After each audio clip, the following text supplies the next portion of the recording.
Chapter 375. Jiang Pengji snorted coldly. I won't leave, even if the emperor really moves the capital. Huang Song's expression was complicated.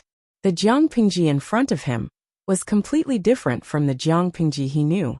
She tore away her usual lazy and cold facade and revealed her most aggressive side, which made people's eyes light up. He admired this Jiang Pengji even more, but her choice also made him regret. Huang Song persuaded her softly, sincerely thinking for Jiang Pengji. I'm afraid it's not up to you to decide whether you want to leave or not. When the emperor is angry, blood will flow. This is not a joke. If you don't leave now, you'll really be under house arrest in the future. The emperor thought of ways and roundabout ways to control the aristocratic families as hostages. Now that the earthquake in Shangjing was unfavorable to the emperor, he would not let go of the hostages in his hands. If the aristocratic families acted rashly, someone might be sacrificed to warn the others. The earthquake happened not long ago. The emperor could not even take care of himself. If Jiang Pengji packed her belongings and fled through the night, she would be safe as long as she entered the boundaries of Chongzhou. Even if the emperor pursued the matter, the magistrate of Chongzhou, Lu Shi, could shield her. The situation in Dongqing was grim. Coupled with the sudden earthquake, the emperor could not act rashly if he wanted to rule for generations to come. However, if Jiang Pengji did not leave now, when the capital moved, she would really become a hostage and lose her freedom. Don't worry, I have a plan. Jiang Pengji looked around. Smoke and dust filled the air, and ruins were everywhere. The air was suffused with an aura that made her uncomfortable. I know what you're worried about. Since I dared to stay, how can I not have something to rely on? If the emperor really wanted to move the capital, she would take all the people who remained in Shangjing with her. Originally, he wanted to slow down his pace and plan in secret, going according to plan. However, her opponent's stupidity and suicidal behavior made her unable to tolerate it. However, she was faced with a very awkward problem. Money and food were secondary. The key was the lack of manpower. If it was before Huang Song came, she would have asked him in private if he was willing to send people to help. The Shangjing patrol officer was indeed a small official, but he had a lot of people under him. Looking at it now, it was very likely that it would not be possible. It was not that Huang Song was not kind. He was just doing official business.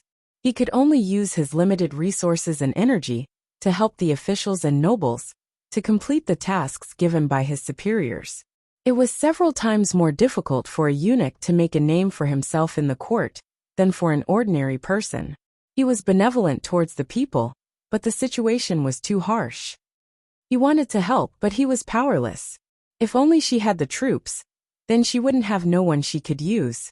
Huang Song saw that Jiang Pengji had made up her mind. He sighed in his heart, knowing that he could not persuade her. Are you here to look for Huaiyu and Huaijie? They're all inside. Jiang Pengji had already guessed what Huang Song was here for. He secretly told them to leave Shangjing as soon as possible and return to their own home. Then they would be completely safe. Except, while Huang Song had good intentions, the two Feng brothers were not ordinary people. Each had their own opinions. Huang Song looked embarrassed.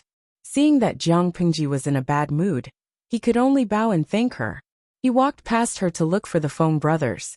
Seeing that Huang Song had walked far away, Suke said, Langjun, will go back and make arrangements first. Alright, you ride it for now to buy. It's clever. If we meet a mob on the way, it can bring you safely away. Suke took the reins from Dabai and mounted the horse with practiced movements. Thank you. The little girl had a proud temper. If it was not to look for Jiang Pengji, it would not have allowed Suke to ride on its back. Now that Jiang Pengji had given her permission, Suke was not rejected by Dabai. Jiang Pengji waited in the same spot for a while. Not long after, she saw Huang Song coming over expressionlessly. When they passed each other, they nodded and went about their own business. As the patrol officer of Shangjing, Huang Song had an obligation to rescue the trapped officials and nobles and ensure their safety. Jiang Pengji's tent was very sturdy. It could accommodate 3 adults without feeling cramped. Wei Jingxian, who had drunk some nourishing soup, had already fallen asleep in the tent. The newborn Changsheng drank colostrum and fell asleep sweetly. Regarding this, Feng Jin's heart ached terribly. For the sake of this child, he had chosen 3 wet nurses after running around. They were healthy, had sufficient milk, and had good manners. In the earthquake last night, one of the 3 had died. The other 2 had been seriously injured and could not nurse the child at all. However, they could not let the child starve because there were no wet nurses, could they? The husband and wife looked at their crying daughter. Wei Jingxian could only open her mouth and ask if she could nurse the child herself. The child had just been born. When he cried, he twitched. He was as weak as a kitten. She felt sad and uncomfortable when she heard it. Feng Jin's face darkened at that moment. It was not because of Wei Jingxian's suggestion, but because he really felt sorry for his child and wife. Which pregnant woman in a noble family would be reduced to a wet nurse to nurse the child? Wei Jingxian was not the wife of a noble family, but she was the legitimate second wife of the Feng family. How much injustice was it to let a rich woman be the wet nurse and nurse the child herself? However, when Jiang Pingji told him that breastfeeding was better for the child and easier to raise, his expression turned slightly better. However, his mood did not last long. Huang Song came to visit. The news brought by this person made his chest feel stuffy. The scenery in front of him was dark and gloomy. He almost choked on blood. Ordinary people could not see the trick. But how could Feng Jin not sense that there was something fishy about it? The emperor wanted to abandon Shangjing and move the capital to another place. Huang Song did not stay to wait for Feng Jin and his brother's reply. Time was of the essence now. They could not delay it even for a moment. He wished he could have thousands of incarnations to be able to find time to inform Feng Ju at such a time. It was obvious that he really regarded Feng Ju as a close friend. Lanting, why are you back? Feng Jin heard the movement and looked up. He saw the person who had come. It was Jiang Pingji who had bid farewell before. I met Bogeo on the way. I'm afraid the emperor is going to abandon Shangjing and move the capital with his people. Feng Jin forced the corner of his mouth to twitch. Jiang Pingji's thoughts coincided with his. Now there were 2 paths in front of him. First, he could do nothing. He could wait for the emperor to send someone to pick him up and continue to be a hostage of the Feng family. However, Feng Jin was not an ordinary person. How could he not see how dangerous this path was? It was not jail, but it was worse than jail. When he arrived at the place where the capital was moved, he was afraid that he would become a real prisoner. Second, he could take the opportunity to pack up his belongings and escape with his wife and child. If Jingxian had not yet given birth and was still pregnant, he could try the second path. However, fate made a fool of him. Now that the child had just been born, he could not endure the fatigue of the long journey, not to mention the unknown dangers on the road. Perhaps he would encounter bandits who had no choice but to become bandits. Or perhaps he would encounter a starving mob. No matter which one it was, he could not afford to take the risk. In comparison, the first path was safer. Feng Jin was a true gentleman. For the sake of his wife and daughter, he was willing to sacrifice his temporary freedom to protect his family. Chapter 376. Huayu, she said, interrupting Feng Jin's thoughts. Help me. Feng Jin's heart trembled. What do you need me for? Just tell me. Speaking of which, they were not only best friends. Lanting had saved his and his family's lives. I want to stay in Shangjing. As soon as she opened her mouth, Feng Jin said decisively, No, you should leave as soon as possible. He did not want his wife and daughter to be implicated. He had no choice but to choose a safer plan. But Jiang Pingji was different. It was good enough that she did not provoke bandits and mobs. Her safety was guaranteed. She had a high chance of leaving Shangjing for Chongzhou. Listen to me first. Go on, I'm listening. Feng Jin calmed his emotions. Jiang Pingji said, You saw it too. The emperor wants to give up on the people of Shangjing and choose to move the capital. The imperial guards are his lifeline. He won't let them go easily. We can't expect him to suddenly repent and become a king who loves the people like his own children. Huayu, have you thought about how the surviving people of Shangjing will live if we don't do anything? So I want to stay and help them. If the Dongqing emperor wanted to move the capital, she would move the surviving people of Shangjing. Feng Jin sighed and poured cold water on her. Lanting, I know you are kind and virtuous, but you can't do it alone. What about the manpower needed to save the people? What about the food that the surviving people needed? What about the medicine needed to treat the wounded? That was only the most basic requirement. What about the dead people's bodies? It was summer, and the corpses were rotting quickly. If they were not handled properly, it would lead to the spread of the plague. If the plague appeared, there would be a large number of patients. They did not have a doctor who could treat the plague. Most of the people in the world were fools. They were easily bewitched. Even if Jiang Pengji was dedicated to the people, there would always be people who liked to cause trouble. They could not wait for the food to be distributed, or they criticized her for not doing a good job. They liked to kill and rob. How could they be suppressed? Even if the above problems were solved, how would she settle the people who were saved? Shangjing was in ruins. The people were homeless. Even the emperor was troubled by this mess. She had the guts to take over? Feng Jin did not know what to say to her. Huayu, I can do it, Jiang Pengji said plainly. Feng Jin suppressed the inexplicable uneasiness in his heart. He looked sharply into Jiang Pengji's eyes. His voice was hoarse, and his breathing was heavy. You're just a commoner, you can't shoulder such a huge responsibility. If you want to save him, you must take care of everything. Have you thought about how to end this? The emperor of Dongqing had given up on the people, and chosen to move the capital. She as a commoner dared to go against him. She must be tired of living. I know how to end this. Jiang Pengji was as still as a mountain. Her expression did not change at all. Shangjing City is uninhabitable now. It will take a lot of energy and manpower to rebuild it. Based on the scale of this earthquake, it was likely that it would not only affect Shangyang County, but perhaps an entire province. There is no time to rebuild a home on top of the ruins. So, I want to move them to Chongzhou. As soon as he finished speaking, Feng Jin's expression changed drastically. He flipped the short table beside him. The short table flipped in the air and landed heavily on the ground with a clang, waking up Wei Jingxian and Changxing, who had just fallen asleep. Changxing's weak cries were heard. Her red and wrinkled little face was steaming. Her cries sounded extremely aggrieved. Wei Jingxian lifted the curtain of the tent. She comforted the child while looking at the two of them in fear. Husband Lanting, did the two of them quarrel? Your husband is fine. Feng Jin was pulled back to reality. His cold expression turned into guilt. He said in a low voice, comfort Changsheng. There were aftershocks from time to time. Even adults were afraid, let alone a newborn child. As the father, he could not control his emotions and flipped the table, scaring the child to this extent. How could he not feel guilty and blame himself? Lanting, let's go somewhere further to talk. Feng Jin's expression returned to normal, but his tone was no longer gentle. It was more strict. Okay. Jiang Pengji stood up and followed him. The audience in the streaming room was frightened by the aura between the two of them. There was a gap in the bullet screen. Inyang Kuaixian. How did the young Feng Jin suddenly become so scary? In an instant, he transformed from a gentle and noble son to a ferocious man. It scared the babies in the audience to death.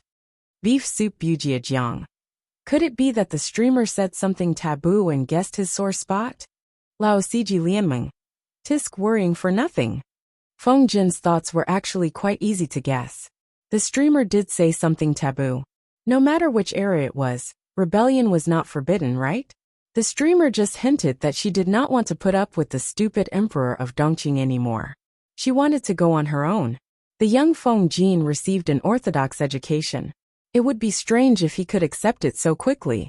Wusher Guanxian. Look at the Dongqing emperor. If he doesn't rebel, he will live through the Qing dynasty?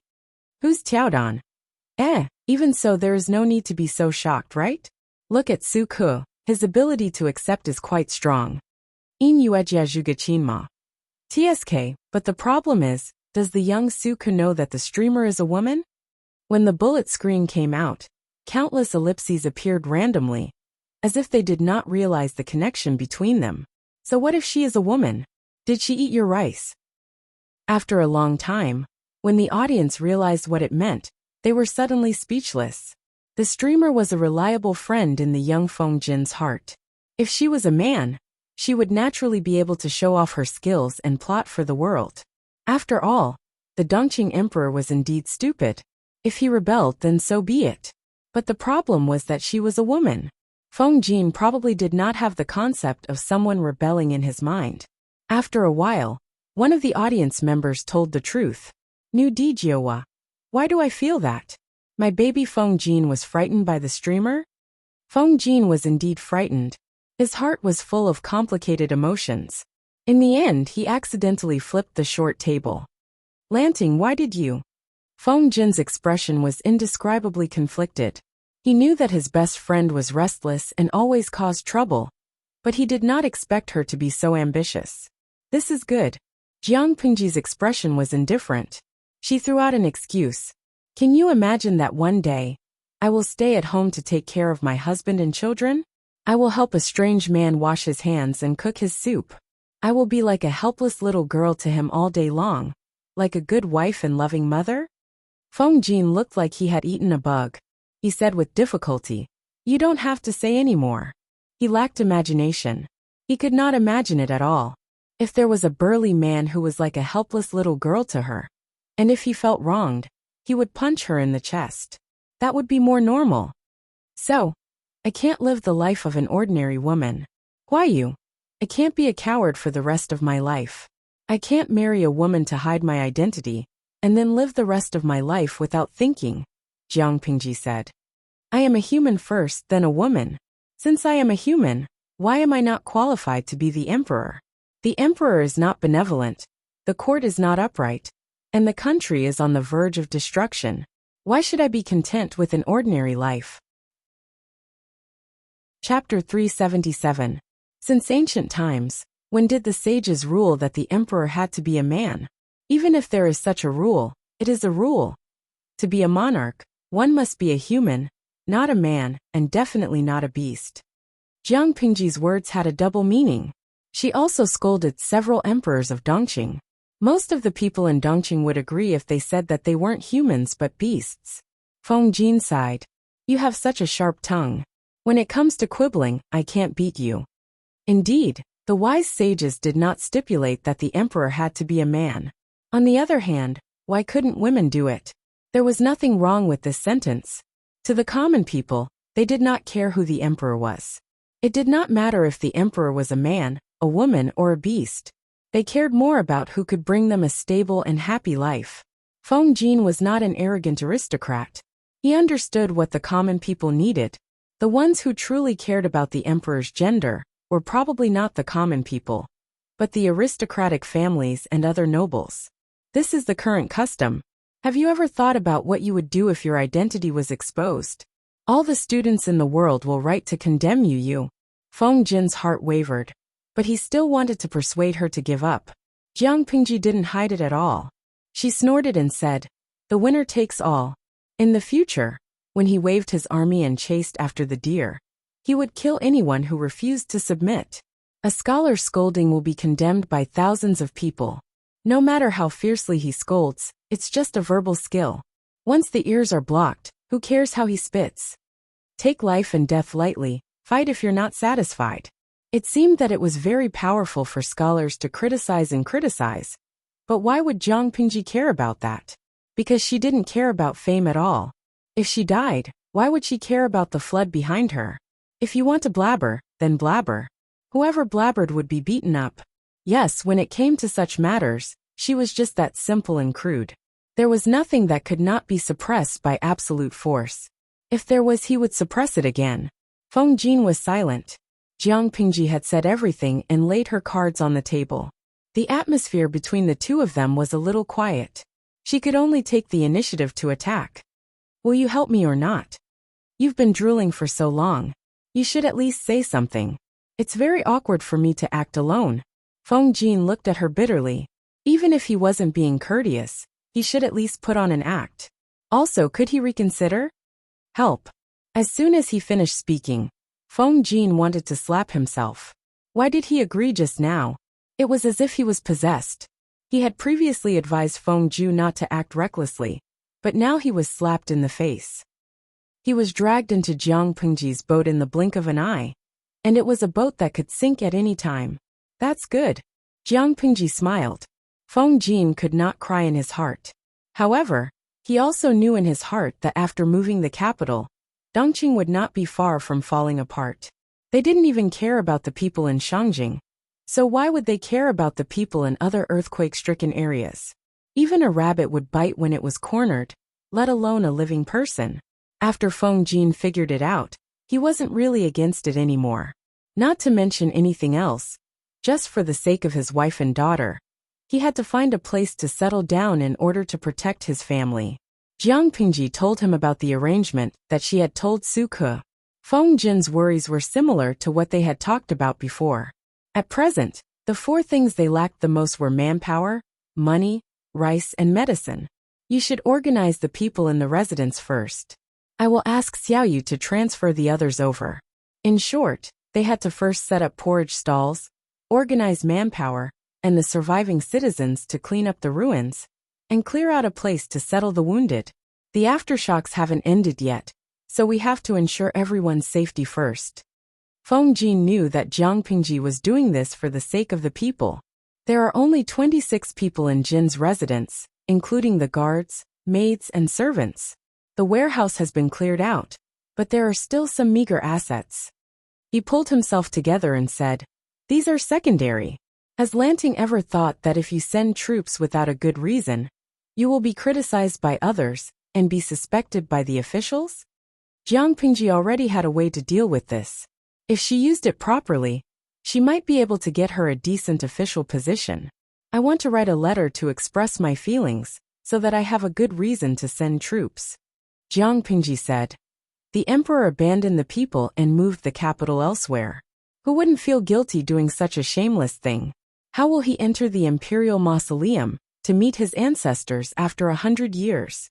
I think if I take the initiative to take on this matter, and help the emperor cover up his shame, do you think he will be willing? I think not only will he be willing, but he will also be happy to see it happen. Everyone understood the logic. The key was that no one dared to stand up, but she dared. Feng Jin was silent, and his mouth was dry. He had to admit that the broad-mindedness and even foresight of the person in front of him were rare in the world. If I do well, the emperor will reward me generously and put the credit on my face to fool the people. If I don't do well, he can push all the blame on me and say that I did not do my job well. He will throw all the baseless accusations at me. No matter what, the emperor will not be at a disadvantage. This is the first point. Jiang Pingji was calm from beginning to end. This was what Feng Jin admired most about her. The second point is that after the capital is moved, the imperial capital will be far away from the three tribes of the northern borderline. The emperor will naturally not have sleepless nights, and Chongzhou will be less important to Dongqing. My existence as a hostage will not be as important as before. The emperor will allow me to stay. Good plan, Feng Jin said. It was a good plan, but in the eyes of others, the effort and gain were not comparable. Who would be willing to do that? I think so too. Jiang Pingji crossed her arms in front of her chest and giggled. Therefore, I will have to trouble Huayu to write the memorial for me. Feng Jin's expression froze. He was dumbfounded. The bullet screen in the streaming room was full of laughter, sweeping away the solemnity from before. Ingyang Kuaixian. No, my dear Feng Jin has not completely joined the streamer's pirate ship. Is it really good to reveal your true colors so soon? What if you scare him away? Don't be afraid, capture him. I still have to deal with the matter of money and rations. Xiaoyu is not by my side. Who else should I trouble if not you? Such a matter-of-fact tone made Feng Jin's hands itch. However, she said she could solve the problem of money and rations. It was not that Feng Jin did not believe Jiang Pingji, but he felt that it was a fantasy. Believe me, after Jiang Pingji finished speaking, her expression returned to its usual calmness. Submitting a petition to explain the situation had a high chance of success. Or rather, it was a done deal. The Dongqing emperor had been wary of Lu Shi for a long time. In the past, it was because of Hu County. Now it was because he was the Chongzhou magistrate and was guarding the borders. If Jiang Pingji did well, the emperor could shamelessly steal the credit and minimize the impact of moving the capital and save some face. If Jiang Pingji did not do well, not only would she be tricked, But even Lu Shi would not be able to escape. His position as Chongzhou magistrate would be taken away. This was a huge gamble. In everyone's eyes, she would lose without a doubt. But it was also because of this that she wanted everyone's jaws to drop. System, if you are still alive, say something. Chapter 378. She came with ill intentions. Even if the system was just a bunch of data, it had been with Jiang Pingji for a few years and understood her temperament. Hearing her speak in such a tone, its heart skipped a beat, and its nerves were completely tensed up. It deliberated for a while before responding. What's the matter, host? Jiang Pingji took advantage of the fact that there was no one around and found a flat spot to sit down. She placed her fingers together in a leisurely manner. Little did she know, the more she behaved like that, the more perturbed the system felt. Jiang Pingji said leisurely, do you remember that year when I asked you if popularity points could be exchanged for food during the snow disaster in Shangjing? You told me that my streaming room's level was not high enough. Even if it was high enough, 10,000 points could only be exchanged for a mere 50 kilograms of food. Is that right? The system was different from a living being. It had back-end data, so it was impossible for it to forget. Jiang Pingji had mentioned it in detail, so the system naturally could not pretend to be deaf and mute. Thinking of the scale of the earthquake, the system felt much more at ease. It could guess what Jiang Pingji wanted to say. Host, do you want to use popularity points to exchange for food? Since the streamer's streaming room has been upgraded to level 4, the exchange section can be opened. If you want to exchange for food, you can do it now. Haha, greedy guy. Jiang Pingji lowered her eyes and hid the disdain in the depths of her eyes. She had not relented in the past, so how could she relent now? Apart from the 23 million popularity points she had accumulated, the remaining 33 million points in her back-end point account were the rewards from the live stream viewers for the earthquake. This figure was under the premise that the system had already divided half of the points. In other words, since the earthquake, the live stream viewers had gathered at least 66 million points. Jiang Pingji had tested the viewers before and knew the approximate prices on their side. 1 yuan of rewards was equivalent to 1 popularity point. The exchange rate given by the system was 10,000 points for 100 kilograms of food. What did that mean? It meant that 10,000 yuan could buy 100 kilograms of rice. The price of rice on the livestream side was different. The most common 20 kilograms of hardcover rice was about 50 yuan.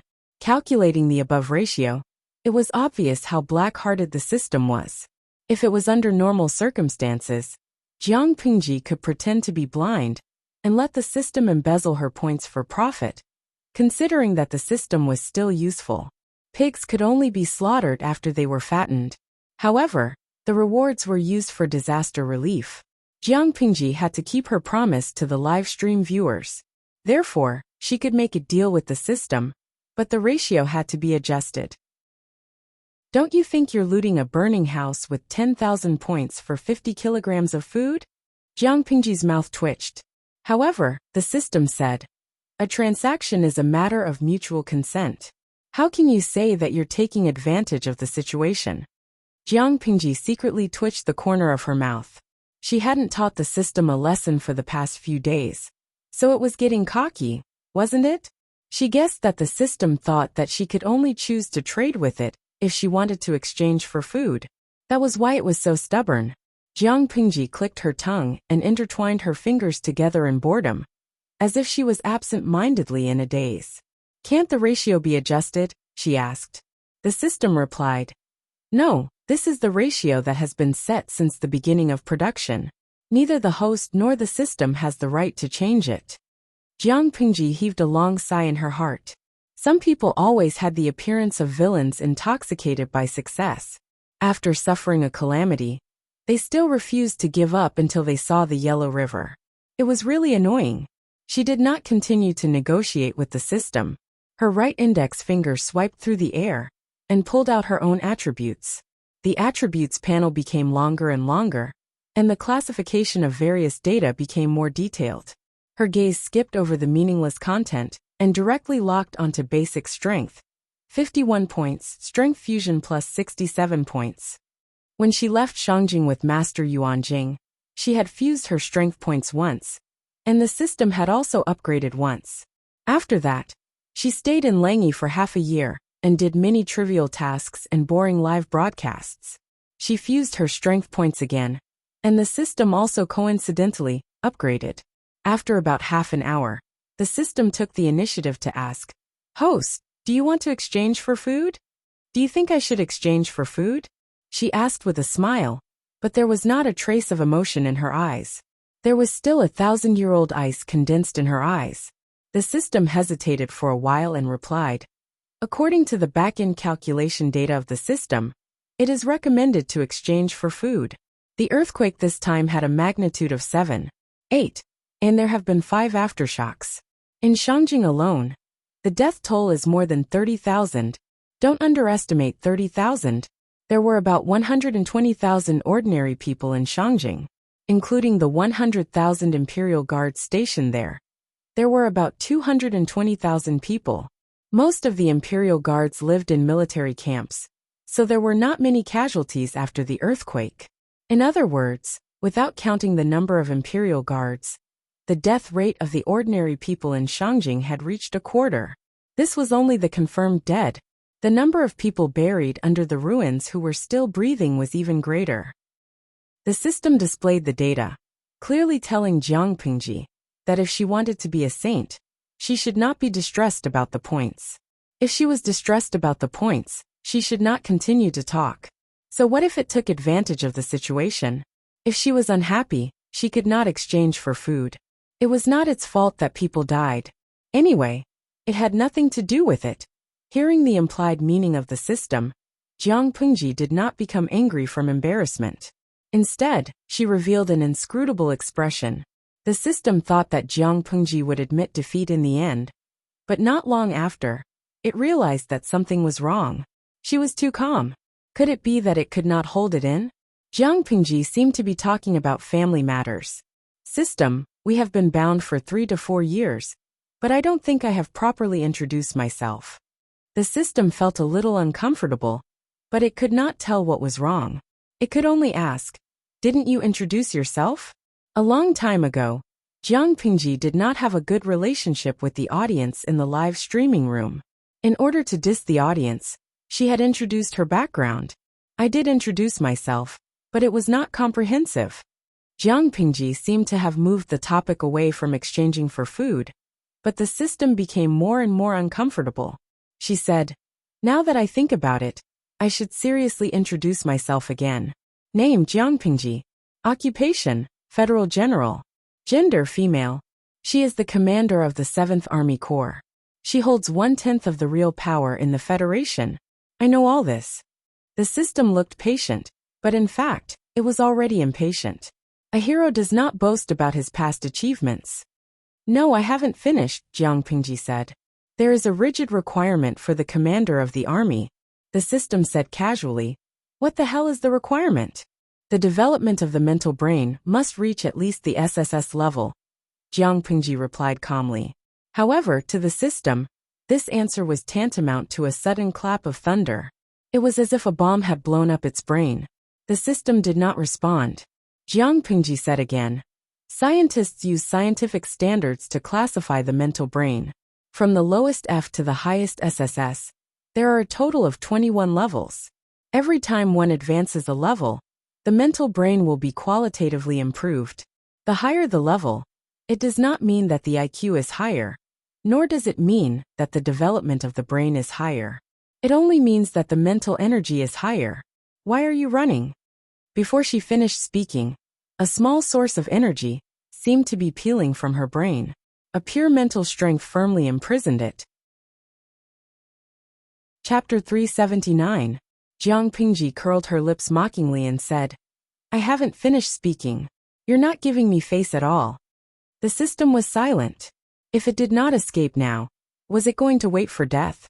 If it was in a perfect state, of course, it would not be afraid of her. It was as if everyone's mental and brain domain was not 3S. If the mental and brain domain were to fight, no one would have an advantage if they fought with their lives on the line. However, the current itself could not be Jiang Pingji's opponent at all. Tisk, Why do you think this is necessary? Jiang Pingji said in disdain. Her intertwined fingers returned to a state of interlocking. She still had a shrewd and confident look. I've already retreated again and again. I can't stand you courting death again and again. This time, you've really stepped on my bottom line. The system was silent. It tried to break through the mental confinement, but Jiang Pingji did not give it a chance to do so. After trying several times, not only did it not cause any damage to the mental confinement, but it also consumed a lot of energy. The system was too lazy to try anymore. It questioned Jiang Pingji coldly. From the beginning to the end, did you do it on purpose? Have you been fooling me for the past few years? You're too stupid and your IQ is too low, yet you want to blame society? Jiang Pingji rolled her eyelids impatiently and rewarded it with a roll of her eyes. If this time, you had a discussion with me about the exchange rate and stepped on my bottom line, I wouldn't have shed all pretense of cordiality. The system was like a sheep. Every once in a while, it would keep on shedding some wool. Apart from that, it was indeed a little stupid, but it was easier to deal with such a stupid enemy in the open than hiding in the dark. When did you start to doubt me? The system had always known that Jiang Pingji did not have a good relationship with it. She even suspected it a few times, but the system did not care. It had been through so many hosts and had seen all kinds of people. There were many who were suspicious of it and guarded against it, just like Jiang Pingji. However, people's hearts were made of flesh. After a few years of getting along, which host would not trust it wholeheartedly? Therefore, with so many hosts as a lesson, the system changed its response to Jiang Pingji a little. To be more vulgar, it would advance when the enemy advanced and retreat when the enemy retreated. It would maintain a distance that was neither too far nor too close, and use time to slowly wear away the alienation between the two. However, the tried and tested method did not work on her. Only now did he understand that the other party had never trusted him, and had even watched his passionate performance, as if he was watching a play. Ever since you forced me to be reborn, I've hated it when people make decisions without asking for my opinion. The system was unconvinced.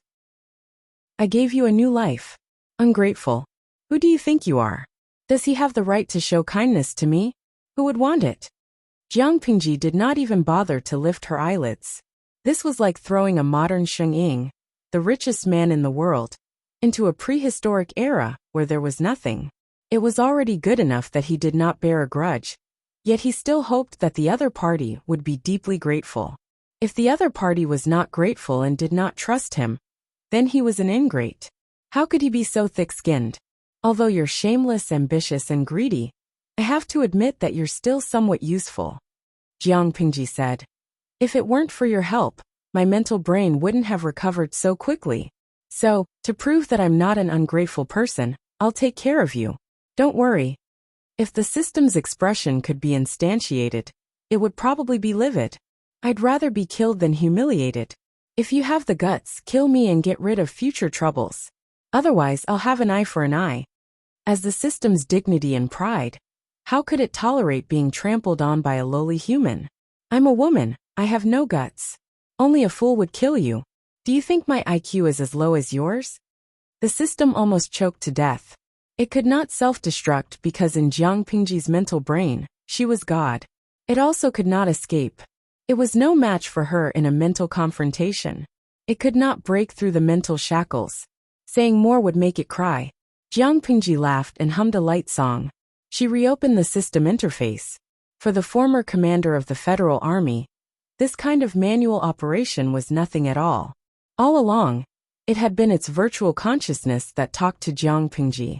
Strictly speaking, the so-called system was actually a virtual creature that was composed of its virtual consciousness and basic mechanical data. The basic mechanical data was the cold body, and its virtual consciousness gave the data consciousness. The body of the former was data, and the latter was the data consciousness born from the soil of data.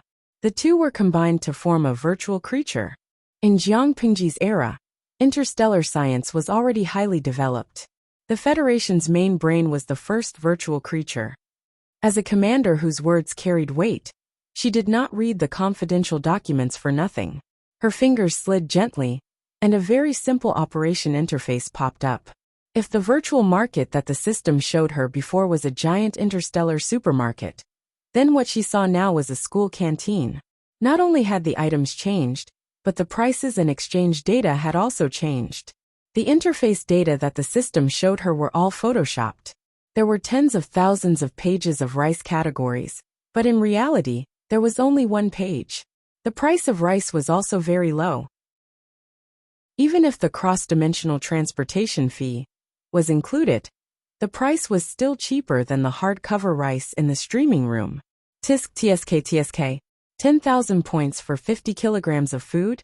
Why don't you go to heaven? Even a profiteer would not be so black-hearted. Jiang Pingji looked through the system's contents in disgust. Her mind was carrying out complex data calculations and speculations. She raised her hand to search for medicinal herbs. There were more than 100 types, all of which were low-aged common quality and common types of medicinal herbs. As for the 1,000-year-old and 100-year-old ginseng, glossy ganoderma, iceberg snow lotus, there was no trace of them at all. She then searched for the zither, chess, calligraphy, and painting skill books that the system had enthusiastically recommended. The price had been reduced by 10 times. After clicking on each book, there was an additional large section of instruction manual on the introduction page. Jiang Pingji's stomach churned when she read it, and she almost vomited from disgust. Zither skills, advanced level, price, 100,000 points of popularity. Description: this skill has been refined by the 3rd generation host XXX, the 5th generation host YYY, the 6th generation host ZZZ. It has already reached the advanced level. After buying the skill book, one can obtain the soul fragments of several predecessors after learning it. One can learn it quickly. The first part was all nonsense, and the last part was the most horrifying. System, you were so good to your previous hosts. You exploited them when they were alive, made them work for free, and finally took back their souls to recycle and make use of them to create the so-called accelerated skill book. You really made the best use of everything. Jiang Pingji had just crossed over, and it was difficult for her to write with a brush, so the system recommended this skill book to her. At that time, she did not trust the system. She did not care for such accelerated things, so she rejected it. Now that she looked back, her rejection was brilliant. The so-called accelerated skill book was nothing more than forcefully absorbing the soul fragments of an unknown number of people to achieve the accelerated effect.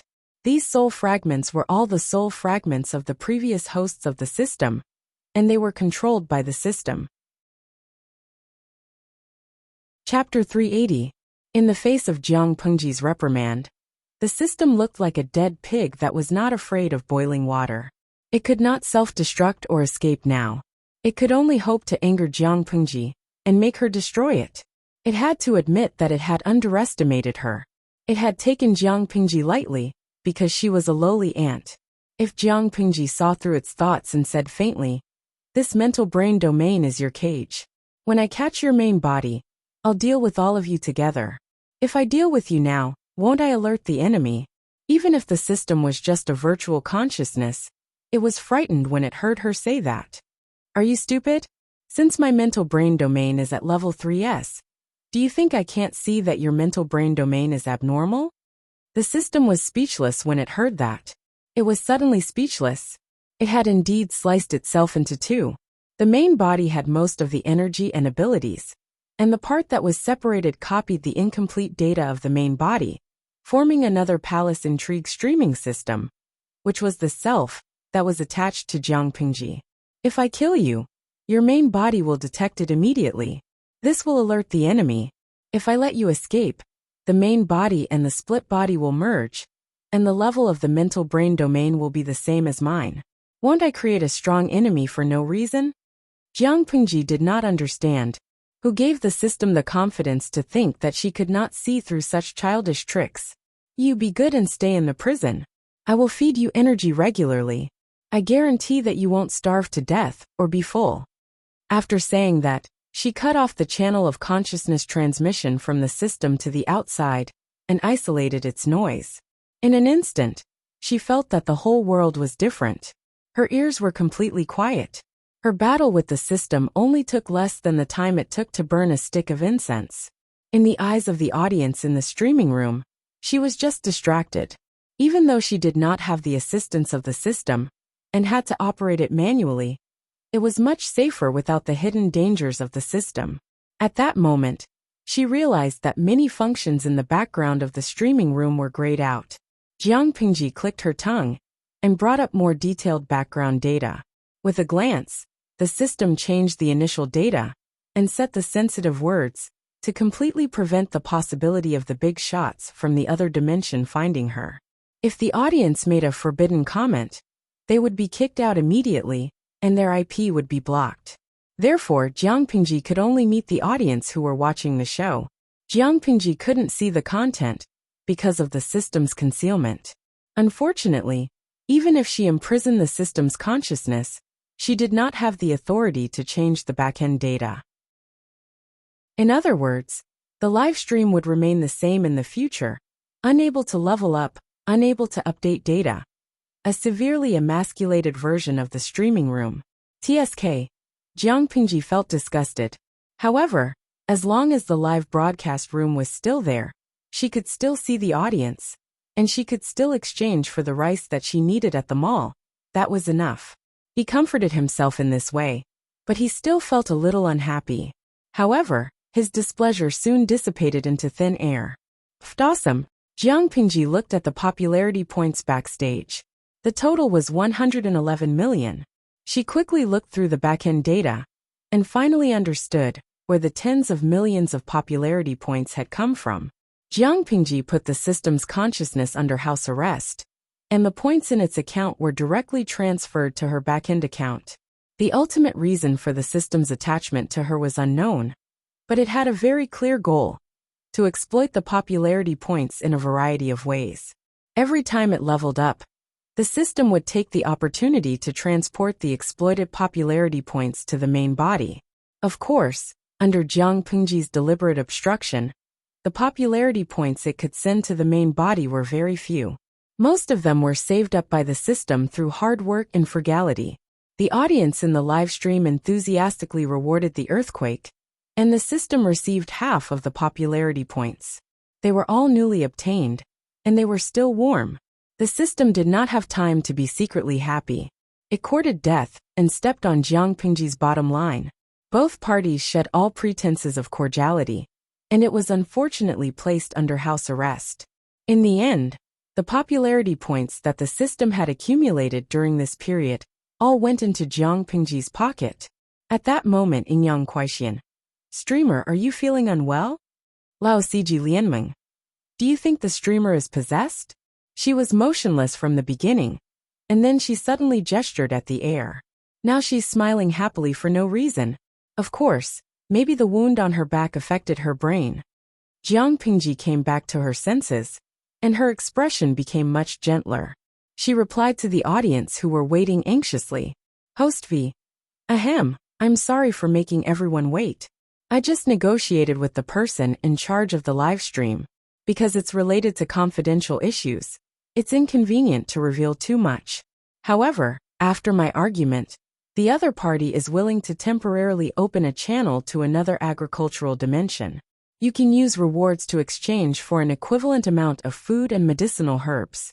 However, in order not to affect the dimension, according to the rules between dimensions, the variety of items that can be exchanged is limited." The bullet screen this time was probably the most words that Jiang Pingji had ever spoken in one go. When the audience in the live stream heard the news, they were instantly excited, as if they had been injected with chicken blood. Yang Kuaixian, "Damn! The streamer is actually an employee of the legendary mid-dimension streaming company? Just like what's written in novels? Waha! Just listening to the streamer's words, I feel that it's very high-end and imposing." Motorola, "Oh my god, is there a streamer like the streamer?" The audience in the live stream room had their imaginations run wild. They asked all kinds of questions, and Jiang Pingji replied to them all. Host V. "I'm not an employee of any dimensional streaming company. I'm just an unlucky person who wandered in time and space. I was temporarily entrusted by someone to help support others. At first, I really didn't like live streaming. I still don't like live streaming after a few years, but I like you guys very much, and I like the feeling of chatting with you guys live. As for whether there are other streamers, I'm not sure. So far, I only know that I'm one. After a brief chat, the audience in the livestream room slowly accepted this bitter truth. Ueja Jugachinma. Streamer, the earthquake this time requires so many disaster relief materials and takes up a lot of space. How are you going to explain to outsiders where they came from? If you don't explain well, I feel that your friends around you will be suspicious. Being a dumb teammate had its advantages. You were full of flaws, and blind dumb teammates might not even notice that something was wrong. It was different to have a godly teammate. People who were too smart were not easy to deal with. Once they became suspicious, it would not be easy to dispel their suspicions. Jiang Pengji had naturally considered this problem. Host V. Don't worry, sit and watch my performance. If I can't fool them, consider it my loss. Seeing this comment, for some reason, many viewers suddenly began to feel sorry for Su Ku and Feng Jin. She got up and flicked the dust off her hem. Chapter 381. Wei Jingxian was extremely sleepy. Her eyelids were heavy, as if they were filled with lead water. Husband. In a daze, she found that there was a breath beside her. The alarm in her mind rang. She tried hard to open her eyes to see who that person was. The figure turned from blurry to clear. It turned out to be her husband, Feng Jin. Sleep first. I'll look at Changsheng for a while. Feng Jin raised his hand to stop her from getting up. He pinched the corner of the quilt to prevent her from catching a cold. Husband, did you encounter a problem? Why are you frowning? Wei Jingxian turned to look at her daughter, who was sleeping beside her. The newborn child's face was red and wrinkled. She was not good-looking. However, the midwife who had seen her said that she was very beautiful. After a few days, her face would be white and tender. She would look beautiful. Just now, I promised to help Lanting. Feng Jin could not help but bend his fingers to touch the child's face. The soft touch made his heart palpitate. He was even more determined in his heart. Wei Jingxian did not understand. Was it not normal for friends to help each other? However, her husband's expression clearly told her that this help might have another meaning. The earth is turning upside down, the country is unstable. The government has the intention to move the capital to another place, abandoning the people. Wei Jingxian frowned. When she heard the second half of the sentence, she could not help but tighten her grip under the quilt. Although she was a woman in the inner courtyard, she was born in an aristocratic family. Feng Jin often talked with her, so her knowledge was not comparable to that of ordinary women. Move the capital? She opened her eyes wide, and her sleepiness was gone. If so, do you have any plans? You have just given birth and Changsheng is still young. Both of you can't stand the turbulence. Naturally, it is better to be safe. Don't worry, I will arrange everything. Jingxian only needs to take care of her body slowly. Only when you and your daughter are healthy will my plan be worthwhile. Wei Jingxian stretched her right hand out of the quilt and held his hand on his knee. Feng Jin held it back and said gently, "Don't worry, everything will be fine." At this time Changsheng, who was still sleeping soundly, moved her little fist on the side of her head. Feng Jin saw this, and the smile on his face became brighter. Yes, father forgot to count you in. He poked the little guy's clenched fist with his finger. The little guy frowned in disdain. Don't disturb her. If she wakes up and cries, you'll have to serve her. Wei Jingxian glared at him angrily. Even the corners of her eyes carried a mature charm. Feng Jin felt a little more relaxed. Even the booklet in his sleeve did not burn his hand. He knew that once this memorial reached the heavens he, Feng Huayu, would be tied to Lu Shi for the rest of his life. The young lady of the Feng clan has always been strong-willed. As he spoke, he couldn't help but poke his daughter's clenched fist. Miss Tsai, looking at her daughter's sleeping face, Wei Jingxian suddenly understood what her mother had said before she got married. To raise a son for 100 years is to worry for 99. This world was becoming harsher and harsher for women. It was hard to survive. Who knew what would happen in another 10 years? What is Jingxian thinking about? Wei Jingxian recalled. I'm thinking about what happened before I got married. Why don't you tell me? It's not very interesting, Wei Jingxian said. When I was young, I could ride a horse on the street. But when I grew older, I had to stay in the boudoir. I had to practice calligraphy every day and had less time to play outside. A while ago, I received a letter from a friend in the boudoir. I heard her complain. I couldn't help but worry. Would Changxing not be able to leave the house in another 10 years? She would even be criticized when she goes out. Feng Jin's attention was attracted by her words. He temporarily put aside the matter of the booklet. What do you mean? Wei Jingxian said. The Empress of Zhongzhou is brilliant in literature and has a great ambition to enlighten all the women in the world. These years of painstaking study, she has written 4 books in succession, namely, Women's Commandments, Women's Internal Instructions, Women's Analects, and Women's Exemplary Records. These 4 books are highly regarded by the Confucian scholars of Zhongzhou and a large number of students. They are also known as the 4 self-accomplishment classics for women. They are popular in Zhongzhou and sought after by the noble ladies of the gentry. Now even the noble ladies of Hejian County have a copy. These books were obviously read by women.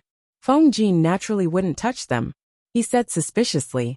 They are written by the virtuous Empress and are highly regarded by the Confucian scholars. I think they are good reading materials. Why is Jingxian a little unhappy? It was hard to say about other things, but that Women's Analects dared to use the 2 words Analects in it. It should be very solid. In the future, I will buy a few books for Changxing to read as enlightenment reading materials. Feng Jin thought to himself. Then, he realized that Jingxian was looking at him strangely. Have you read these 4 books? Wei Jingxian looked at her daughter and then at her husband. This was not a joke. I've never heard of them. Why would he read women's boudoir books? He wasn't a pervert. Then it's better for you to take some time to read them. Wei Jingxian thought of Sheng Guanwan's tearful complaints to her, and her heart ached. She was the favored daughter of the Shengguan family, but now she was being treated like this. She couldn't help but sigh. Feng Jin's heart tightened. He had a vague sense of foreboding, but he still remembered what she said. The couple talked for a while in the tent, until Wei Jingxian was exhausted and fell asleep. Only then did he lift the curtain of the tent and leave. He carefully closed the curtains to prevent the cold wind from blowing in. Feng Ju shouted, "Second brother. Do you have an idea about what happened previously?" Feng Jin's eyes flashed and he said, "I've made up my mind. What about you?" Although Feng Ju was a 16-year-old boy, he was only a high school student in the era of the live streaming room. But in this era, he was already a man who could bear the rise and fall of a family. As his elder brother, Feng Jin had no right to interfere with his choice and ambition. The 2 brothers might not be on the same path anymore. I'm all alone now. I have no family to tie me down, so I want to go out and fight and see the world.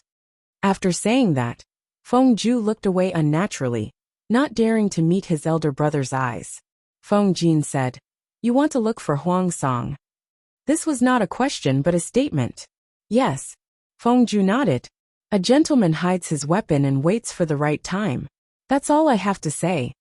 Feng Jin was worried about Huang Song, but his younger brother was stubborn, and he could not control him. Then what about you? Feng Ju secretly heaved a sigh of relief and turned to Feng Jin. Your sister-in-law and niece should not be tired from the long journey. They will stay in Shangjing for the time being and observe the situation. Feng Jin said in a low voice. Lanting has the ambition to save the world and the people. He can't bear to see the people destitute and homeless. He plans to petition for the welfare of the people who died in the earthquake. After hearing this, Feng Ju did not come back to his senses for a long time. Did his elder brother mean that he planned to stay and help Lu Shi? Didn't his elder brother say that Lu Shi did not have that ambition? He wanted to ask more, but when he saw his elder brother's pale and tired face, Feng Ju swallowed the words on the tip of his tongue. As they were talking, the main character, Jiang Pingji, arrived. Have you finished writing the memorial? Yes. Take a look at what's wrong. Feng Jin took out the memorial from his sleeve and handed it to her. Jiang Pingji took it and looked at it carefully. She said, Huayu, I naturally trust your literary talent. When she finished reading, She raised her head and looked at Feng Jin. He was also staring at her silently. Chapter 382. The audience in the streaming room craned their necks and widened their eyes to see the contents of the booklet. However, it was difficult for them to read traditional Chinese and classical Chinese. It took them a long time to figure out what Feng Jin had written. After a while, they still did not understand why the two of them suddenly looked at each other in silence. They could only pretend to comment vaguely. Yang Kuaixian, Young Feng Jin's handwriting is really nice. There are no typos. Linglong Mabausuo, #despise. Even if he wrote wrongly, you wouldn't be able to recognize his handwriting, would you? Sans Hisong Shiningsher. Is there anyone in the streaming room who can explain? I'm so confused. I don't understand at all. It turns out that there are all kinds of birds in a big forest, and there are many great people who can dive. Wikai Guo Fengxiu. Feng Jin's booklet is not difficult to understand. The streamer asked Feng Jin to write a booklet for her to petition and take on the task of disaster relief. The content of Feng Jin's booklet was roughly the same, but the details were different. He added extortion and blackmail. Extortion and blackmail? Everyone looked at the 4 words and was suddenly stunned. Guikai Guo Fengxiu, #picknose. Learn well. Children who cry get milk. He described the tragic scene after the earthquake and wrote about the people's misery to gain sympathy. Then he tearfully expressed his loyalty, hoping to use his meager power to help the people and show the emperor's benevolence. In the end, he complained about being poor, saying that he was born in a gentry family and had the ambition to serve the country, but he did not have an official title and felt that his status was not enough. TSK, one had to say that there were enough emotional scenes, and the flattery was just right. Young Feng Jin was not as old-fashioned and pedantic as he had imagined. Tudafeichio. I wanted to criticize the idea above, but since you analyzed it so well, I'll bear with it. Guikai Guo Fengxiu. Thanks to my university major, I have no difficulty reading traditional Chinese and classical Chinese. Lao Siji Lianmeng. Birds of a feather flock together. Those who could fool around with the streamer would naturally have similar personalities. Jiang Pingji originally only wanted to petition, and have a good reason to do so. Feng Jin's writing was very likely to help her fight for an official position. Now the people are in a panic and everyone is in danger. If the emperor knew about your sincerity, he would naturally feel that it is rare to have a good official. Humans were most afraid of comparison. After comparison, the better, the worse, the worse. If she had a little luck, the emperor would be overjoyed and would definitely give her an official title. Even if it was just an empty title without any real power, it was still better than an empty title. It's an unexpected surprise. Why, you're really talented. Jiang Pengji did not hide it. If that's the case, I'll give you a surprise too. Feng Jin's eyes lit up. The surprise she mentioned, could it be? Yes. Due to the presence of Feng Ju, she only blinked and nodded, giving Feng Jin an affirmative answer. This booklet has to be sent up as soon as possible. On the other hand, thanks to Suku's proficiency in internal affairs, he did not panic. He organized his men, set up a gruel stall, and hired the young and strong people who were lucky enough to survive. Some of them cleaned up the ruins and cleared up the empty space, while the others were divided into several teams to look for survivors. The earthquake was severe, and the ground collapsed or protruded. The road surface was uneven, and the degree of damage was serious, which made the rescue extremely difficult. Because the earthquake occurred in the middle of the night, most people were already asleep. Therefore, many people were buried in the ruins. Some died on the spot, while some were lucky enough to survive. Although they were alive, most of them were seriously injured. If they were not treated, they would not live for more than a few days. There was a serious shortage of manpower. Jiang Pengji had solved the shortage of food and medicinal herbs, but she could not solve the problem of manpower. She had no choice but to find a strong man. She even went to the field herself. Xiaoyu, bring some people to set up the injured area. Jiang Pengji was very clear that it was a tough battle this time. It was a race against time, and a fight for survival with the King of Hell. She quickly arranged tasks. Huayu, help settle down the injured in the gruel stall. You can also take care of Jingxian nearby. In ancient times, scholars had to learn the 6 arts of a gentleman. They could ride, shoot, or dance with the sword.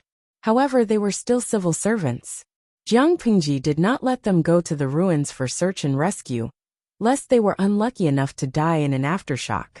It was safer to stay in the base camp. After she finished speaking, Jiang Pingji took the sleeves that Takshu handed to her. She bit one end of the rope roughly and tied the sleeves nimbly with the other end. Then, she swiftly tied a slipknot on both ends of the rope, revealing a pair of snow-white, muscular arms for the convenience of search and rescue. Takshu, stay here to make stretchers and take care of the injured people. Their luck was not too bad. All the servants of the Lu residence had survived. Coincidentally, there was a servant girl who had learned medical skills from the doctor's father. Although she had only learned superficial knowledge, how could she be picky? She directly let the girl be a doctor. She might not be able to treat serious injuries, but she could still treat ordinary injuries. The search and rescue started from the nearest place. Jiang Pengji basically rushed to the front, letting the people who followed behind know what it meant to be born with divine strength. Not long after, they were covered in dust and blood. The original color of their clothes could not be discerned. Jiang Pengji was skilled and strong. Her 5 senses were strong. In addition, she had a strong spirit that ordinary people did not have. She was equivalent to a mobile human search and rescue device. She could find traces of life. Based on the principle of prioritizing rescue, of course, she would first save those with strong signs of life. Bring the stretcher over. There are living people here. Jiang Pengji calculated the collapsed wooden and stone structure. She used both hands to lift the rubble, revealing a figure covered in blood. The wood was ready-made. It was directly taken from the ruins. Jiang Pengji asked people to gather all the furs and cloth that could be found. She asked the weaker servant girls to make a simple stretcher together. It did not matter if it looked good or not. It was convenient to put the injured on the stretcher. Immediately, someone came up from behind and worked together to carry the person out and put him on the stretcher. Jiang Pengji roughly explained to them the points to pay attention to when carrying the person, so as not to accidentally aggravate the injury. Seeing Jiang Pengji save one person after another who was still alive, everyone thought that there were many survivors. In fact, only Jiang Pengji frowned deeply. Her heart sank to the bottom. Too many people had died.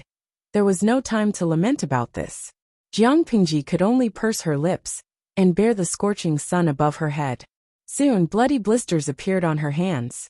The bloody blisters burst, mixed with sand and wooden thorns. Her palms looked very scary. The streaming room was quiet. The atmosphere was heavy. No one dared to speak. From a seismological point of view, 72 hours after an earthquake was the golden time for search and rescue. Jiang Pengji had already wasted a lot of time before. Now she had to seize every minute and second. After 6 hours, it was already noon. The scorching sun was the hottest time. There were 230 people rescued alive. Among them, 190 were rescued by the team led by Jiang Pengji. There were only a few living people carried out by the other teams. Most of them were cold and stiff corpses. The area that was tidied up was filled with the strong smell of blood. Chapter 383. Jiang Pengji rubbed her feet on the ground. Then, she randomly picked up a tree branch and drew an irregular rectangle on the ground. With a few strokes, she drew a regional map of Shangjing. During her time in Shangjing, she basically wandered around aimlessly outside. She knew the regional plan very well. It would not work if they kept squeezing into one area for the search and rescue. It would only waste time. Most of the areas outside could not be taken care of, including the available personnel from the 2 residences and the young men hired. The entire search and rescue team had 71 people. She already had a plan in her mind on how to maximize the efficiency of these people. There are still too few people. Feng Jin's face was pale. There were only a few dozen people. They could not even cover the eastern part of the city. We'll do our best and leave the rest to fate. If the appointment from the government came this morning, it might be easier to give some people symbolically. Suku was also panting from exhaustion. But when he saw that Jiang Pingji's lips were dry and pale, her sweat had soaked her clothes several times, and there was not a single part of her hands that was unharmed, he did not dare to make a sound no matter how tired he was. He swallowed his words back into his stomach. It will be night in another 6 to 8 hours. This is the tricky part. Jiang Pingji's voice was hoarse. She spoke of the difficult problem that the two beside her could not bear to speak of. The lighting facilities in ancient times were too backward. The rich could use candles to make fire, the slightly poorer used oil lamps, and the poor would wash up and sleep at night. It was conceivable that after an earthquake, there would be a huge impact on the search and rescue if there were no lighting facilities at night. It could be said that apart from Jiang Pingji, the others were basically useless. The only thing to be thankful for was that it was summer, and the sky would turn dark later. Feng Jin said, "We have to save them even if we have to hold candles. Human life is as important as the sky. How can mere candles compare to it?" Rich families needed candles a lot. Therefore, the candles found in the storerooms of the two residences could barely make up a box. It was estimated that it could last for one night. However, how could the light of candles compare to the blazing sun? It would definitely bring great inconvenience to the rescue. Jiang Pingji raised her hand to rub between her eyebrows. She did not know how many bloody blisters had formed on her palm, and how many had burst. Others felt that her hand was in pain just by looking at it. She was indifferent, as if she could not feel the pain. "Let's call it a day. Arrange for people to take turns to rest. We still have work to do at night." There were only so many people, and not everyone was as tireless as she was. They could not withstand the high-intensity search and rescue that lasted day and night. Jiang Pingji missed her troops again. After all, they were well-trained and had much stronger stamina than ordinary people. "I'm thinking how good it would be if the troops could land now." She smiled bitterly, and took a bowl of warm water from Takshu. She raised her head, and poured it into her mouth. She gulped it down, and felt that it was not enough, so she asked Takshu to get her another bowl. "If that's the case, Lang Jun, then I wish I had the ability to turn beans into soldiers." Suka tried to find joy in his misery. He held a bowl of porridge and gulped it down. He no longer cared about his gentlemanly demeanor. Feng Jin sighed and ate a simple bowl of porridge. His stomach was half full. Jin will go and take a look at Madam. Now, he was most concerned about his wife and daughter. Jiang Pingji gave up her own carriage. It was spacious inside and everything was in order. In addition, the shock absorption system was good. As long as there was a thick mattress and quilt, even if there was an aftershock, Wei Jingxian would not feel a strong tremor while lying in the carriage. Since she was pregnant and needed to breastfeed the child, it was natural to give her a special treatment. The food in the mouth was to restore vitality and stimulate the production of breast milk. No one could let the mother and daughter go hungry, because there were too many injured. Almost all of them were bloody. The air was filled with a strong smell of blood. The pregnant woman could not stand such stimulation. The carriage was tightly packed, and it was too stuffy.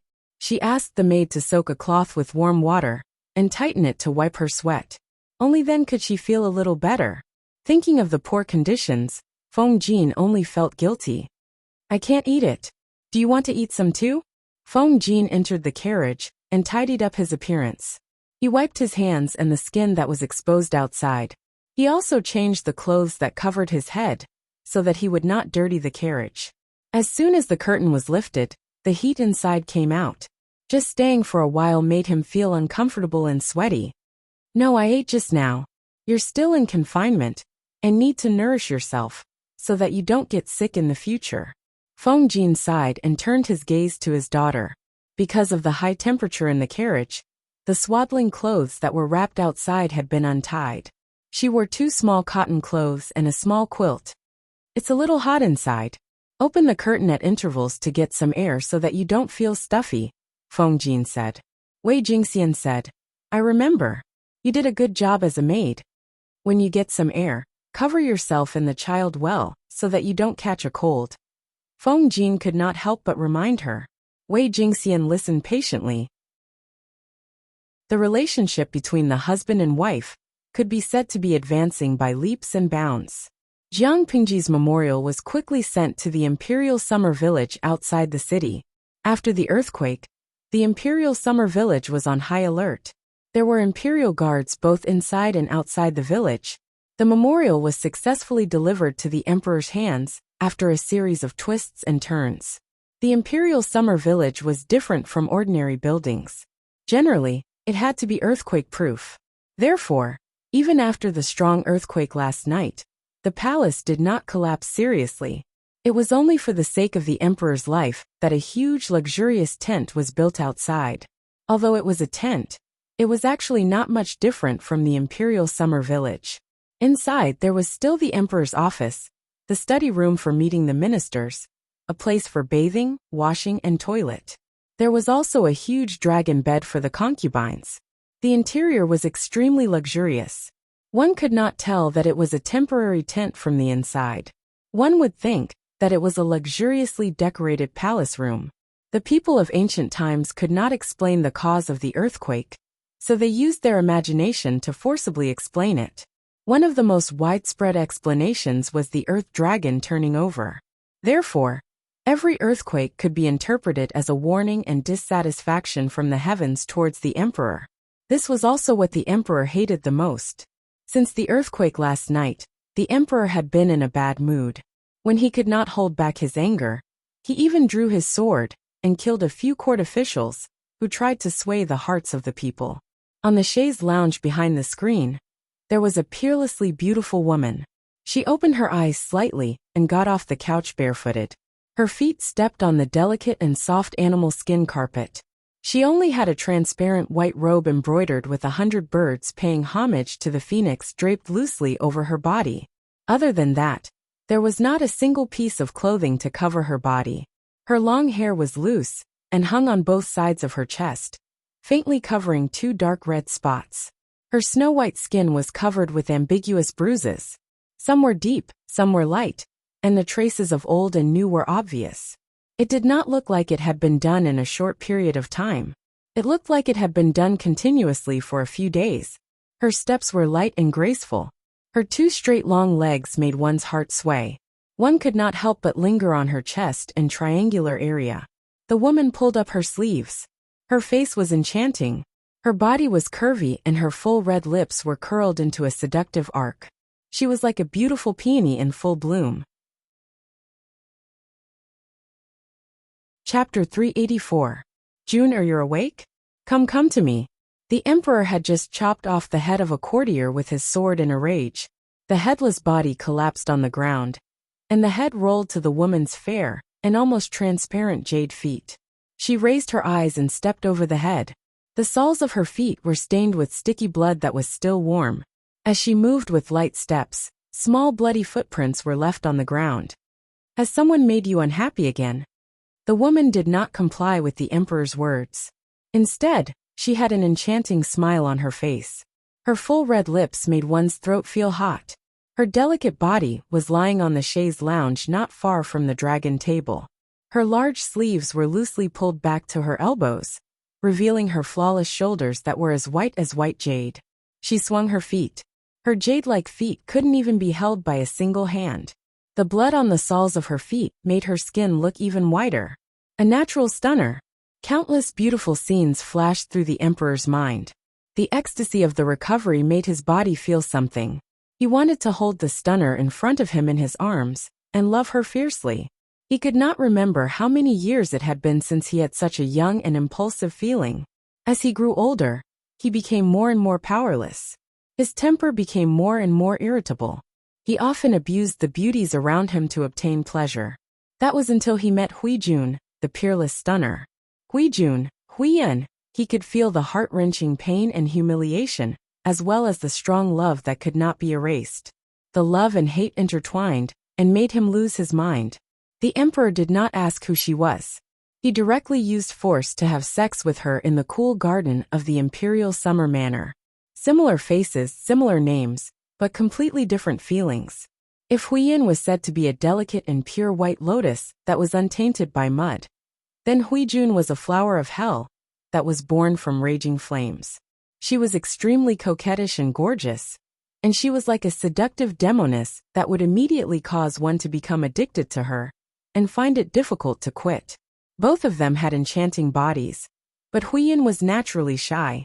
She always made him feel uncomfortable during sex. Sometimes, he had to take care of her body and had no choice but to endure it. However, this woman called Huijun was different. She was as passionate as fire, bold and charming. The emperor always felt that his blood was boiling, and his whole body was comfortable. He had regained the impulsiveness and enthusiasm of a young boy. He had feelings for Huiyin.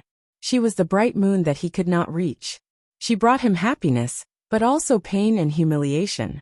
As for Huijun, when he interacted with her, he felt as if he had been reborn. Countless pleasures caused him to savor the taste of the marrow, and he was unable to leave. The former could not be separated from the spirit. The latter could not be separated from the body. For this emperor who thought with his lower body, physical enjoyment was more important than spiritual enjoyment. Of course, he only found out that Huijun was actually his fourth son's beloved concubine. When he thought of Huijun and Huiyin's similar appearance and similar names, and that Wang Huiyin was the birth mother of the fourth prince, Wu Majun, and the former imperial concubine of the emperor suddenly felt disgusted, as if he had eaten a fly. His dislike for Wu Majun deepened.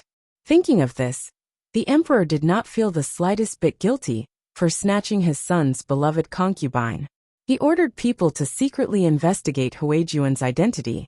He dispelled his doubts and doted on this woman to the bone. However, she was not a harmless white lotus, but a prickly rose. She was proud and willful. The emperor saw that Huijun was ignoring him. Instead, he smiled and stepped forward. He raised his hand to hold her jade foot and sniffed it with an infatuated expression. Smelling it, his whole body felt comfortable. How can your body be stained with the blood of a foreign man? I'll clean it for you.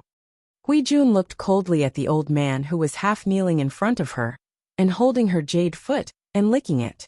She felt disgusted. Unhappy, she raised her foot and pressed it against his face. Not only was the emperor not angry, but he also smiled and licked her foot. His two hands touched her calf. Both father and son were masochistic perverts. She retracted her foot and sneered angrily. You don't think it's dirty? Juner's body is clean everywhere.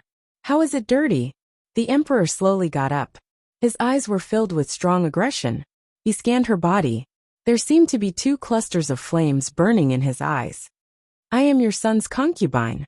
I gave my body to him first. Do you think it's clean? The emperor sneered coldly. You are mine now. You can't think about other men. So what if she was his son's concubine? He had even slept with his brother, the wife and concubine of the former emperor. TSK. No matter what kind of woman she was, her careful and vicious nature would never change. In order to save her life, the former emperor's Empress had secretly climbed into his bed. She had even taken the initiative to send Wang Guifei to his bed. Now Lu Shi's daughter, Lu Huan, had sent Huijun to his bed for the sake of the status of the fourth princess consort. Moreover, if it wasn't for the fourth princess consort's scheme to push you to my side, I wouldn't be able to have you, right? The emperor hugged the beauty in his arms and said faintly, How can I not have a taste of a peerless beauty who is sent to my door? I love your little mouth very much. As he spoke, he lowered his head and nibbled. Huijun secretly twitched her mouth. She had thought that the royal family was very honorable. Only after truly interacting with them did she realize how disgusting it was. The emperor in front of her, other than having money and status, was not as good as the guests she had met before. At least those guests had clearly come to visit. Not only did the emperor want to visit, but he also wanted her to fall in love with them. How shameless. The two of them were panting. The emperor carried her to sit in front of the dragon desk. He had to take her with him to read the memorials. Huijun was originally half squinting lazily. She secretly glanced at the memorials and found a familiar name on one of the memorials. Coincidentally, the emperor had also seen the memorials. He skimmed through them. His eyes were dark and gloomy. Occasionally, there was a murderous glint. What is this? Huijun did not look at the memorials. Instead, she raised her hand and took the other memorials. After looking at them, she threw them to the side. She looked at them, and threw them all over the floor. Her willfulness was a clear indication of her unparalleled pampering. A bunch of useless things. My head hurts just looking at them. The emperor allowed her to throw a tantrum, until she took away the memorials in his hands. The handwriting is nice. Huijun glanced at it. She seemed to be attracted by the handwriting, and became interested. Sir, please read it to me. It was not a request, but a statement of an order. All right, I will read it to you.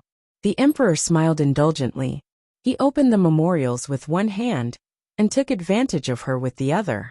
After reading it, Huijun said, "What a pedantic scholar. However, he is better than those who annoy the emperor."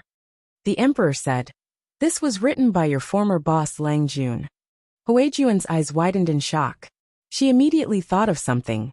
She snorted and turned her face away. "What is it now, my little ancestor? I am trying to avoid arousing suspicion." The emperor laughed and said, "Lu Shi is indeed talented. He is also patriotic and loyal to the emperor. How can I neglect such a talent? Juner said that I will give him whatever official position he deserves." Huijun secretly thought of something, and smiled charmingly. "Why don't you give it to any county magistrate?" The emperor suddenly sneered and hugged Huijun tightly. He sighed and said, "I like Juner very much." He waved his pen, and appointed Lu Shi as the magistrate of Xiangyang district. When the earthquake passed and the people's livelihood was restored, he would immediately take office. Chapter 385. The emperor was happy to see someone take the blame. He originally wanted to give him a title, but now he gave him the position of the magistrate of Xiangyang district. Although Xiangyang district was not rich, it had a vast land. It was just that it was remote and uninhabited. In order to cover up his embarrassment, the emperor specially allocated 500 dawn of grain and 1,000 imperial guards. He ordered his trusted aide, Huang Tan, to announce the edict. Huang Tan was Huang Song's godfather. Huang Tan sat down and massaged his cold legs. He lamented, "I have to admit that I'm old. The young ones today are really impressive." The earth turned upside down. Shangjing was almost in ruins. The emperor killed an important official in a fit of rage. No one dared to take over this hot potato. Lu Shi's son had the guts to recommend himself. This seemed to be a narrow escape, but at the same time it was a huge opportunity. He thought of his grandson and reminded him, "You should be more alert. Don't cause trouble everywhere." Huang Song rarely had time to rest, but he was lectured by his godfather. He could not help but put on a bitter face. He had a sweet mouth, and was not afraid of Huang Tan's years of prestige. He immediately thought of a way to divert Huang Tan's attention. Huang Song got up and massaged Huang Tan's shoulders. He said with a cheeky smile, "From what I see, I'm not old. Those young boys are impatient, and have no sense of propriety. How can they compare to me? My contributions to the country, and the country are unparalleled." Although this was a bootlicking, Huang Tan had indeed protected many loyal and virtuous officials. It was not that he had a conscience. He was just trying to please both sides. Jiang Pingji was lucky this time. She met Huang Tan, who brought people to announce the edict. If it were other eunuchs, things would not be so simple. There were many tricks. If the eunuch in charge of announcing the imperial edict found Jiang Pingji an eyesore, or was greedy by nature, and wanted to sabotage her secretly, he would definitely choose the old rice. If he was more black-hearted, he would directly replace it with rice bran. The 1,000 imperial guards could also be replaced by those who were physically weak, violent, and disobedient. Huang Tan liked to be on good terms with the gentry and young people with potential. He would not play tricks in this area. Only your mouth is sweet. I haven't settled down yet, so it doesn't matter. I can't be like this when I marry Mr. G's beloved daughter in a few days." Mr. G was Huang Song's teacher, and also a prestigious scholar in Dongqing. "Grandson understands. I will definitely not disappoint grandfather's painstaking efforts." After a while, Huang Tan tidied up his clothes and prepared to bring people to announce the imperial edict. At this moment, the golden crow fell from the west. Along with the passage of time, the curtain of night grew darker, and his line of sight gradually blurred. When the last ray of light disappeared from the horizon, The entire land was shrouded in darkness. Shangjing City, which was usually brightly lit, was now pitch black and silent. The warm wind carried the lingering heat through the walls and alleys, bringing with it a rustling sound. From afar, it sounded like the wailing of a wronged soul, making one's hair stand on end. After a day of searching, the number of survivors found had already reached 512, and the search and rescue team had expanded to 123. As for the ice-cold corpses that were carried out from the ruins, there were at least 2,000 to 3,000 of them. They were densely piled up into a pile, causing people's hair to stand on end. This number, for the once prosperous Shangjing City, was really insignificant. It was just a drop in the ocean. Among them, most of the people who survived were injured. Some of their injuries were light, only their arms or legs were injured. Some of their injuries were very serious, with a high fever that did not subside. They were delirious and hovering on the edge of life and death.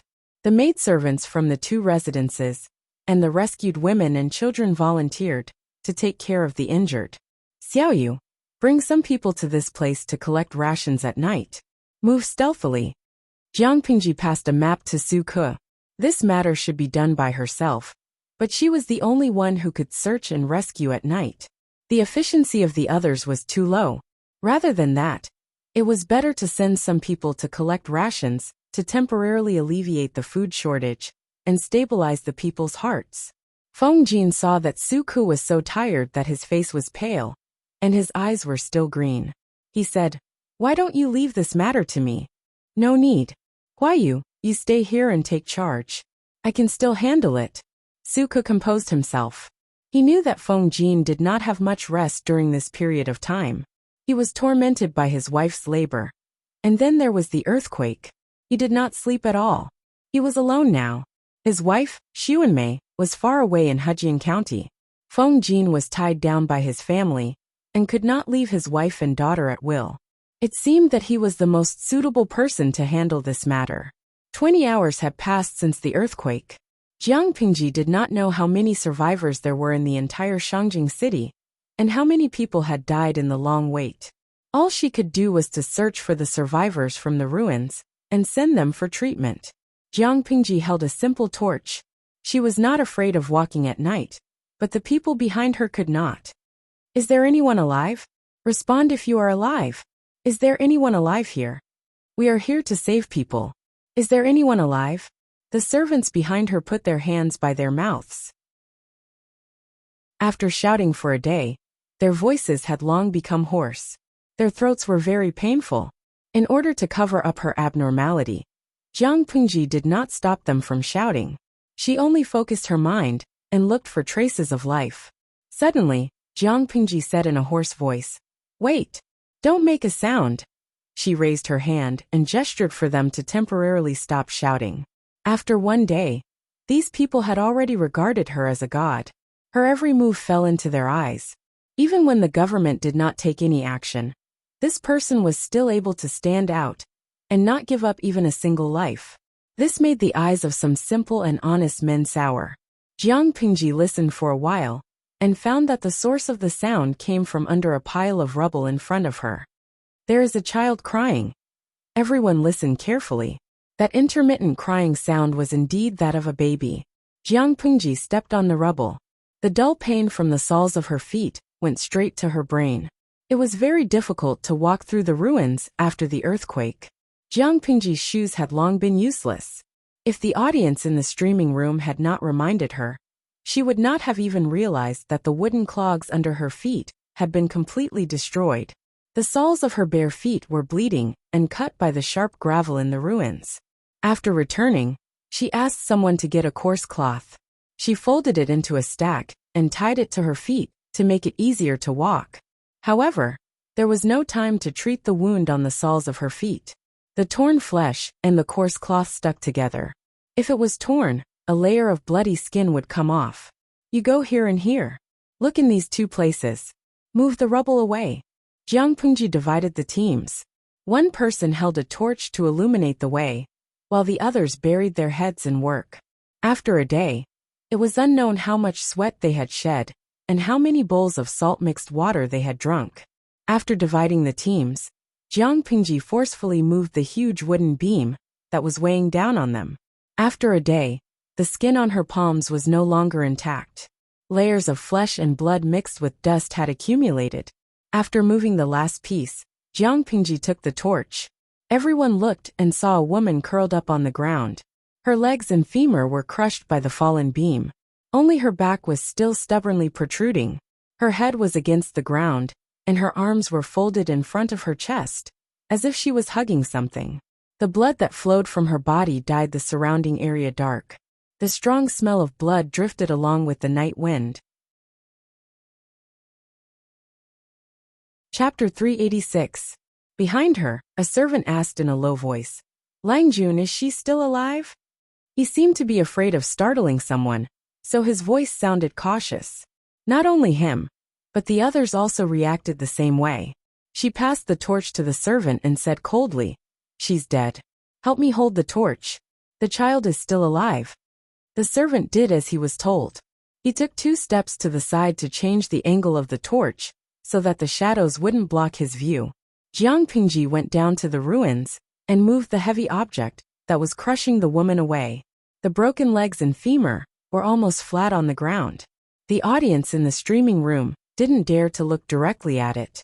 Even the bullet screen stopped. No one dared to talk about it, as if they were afraid of disturbing the dead. Jiang Pingji squatted down and tried to move the woman away, but the woman's body was already stiff. She looked down and saw that the woman had made a small space in front of her body and her arms. There was a baby wrapped in swaddling clothes lying inside.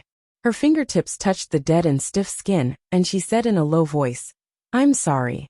After moving the body away, the woman's body still maintained its arched back, which made the audience's eyes wet. "This child isn't hurt. He just cried for a whole day.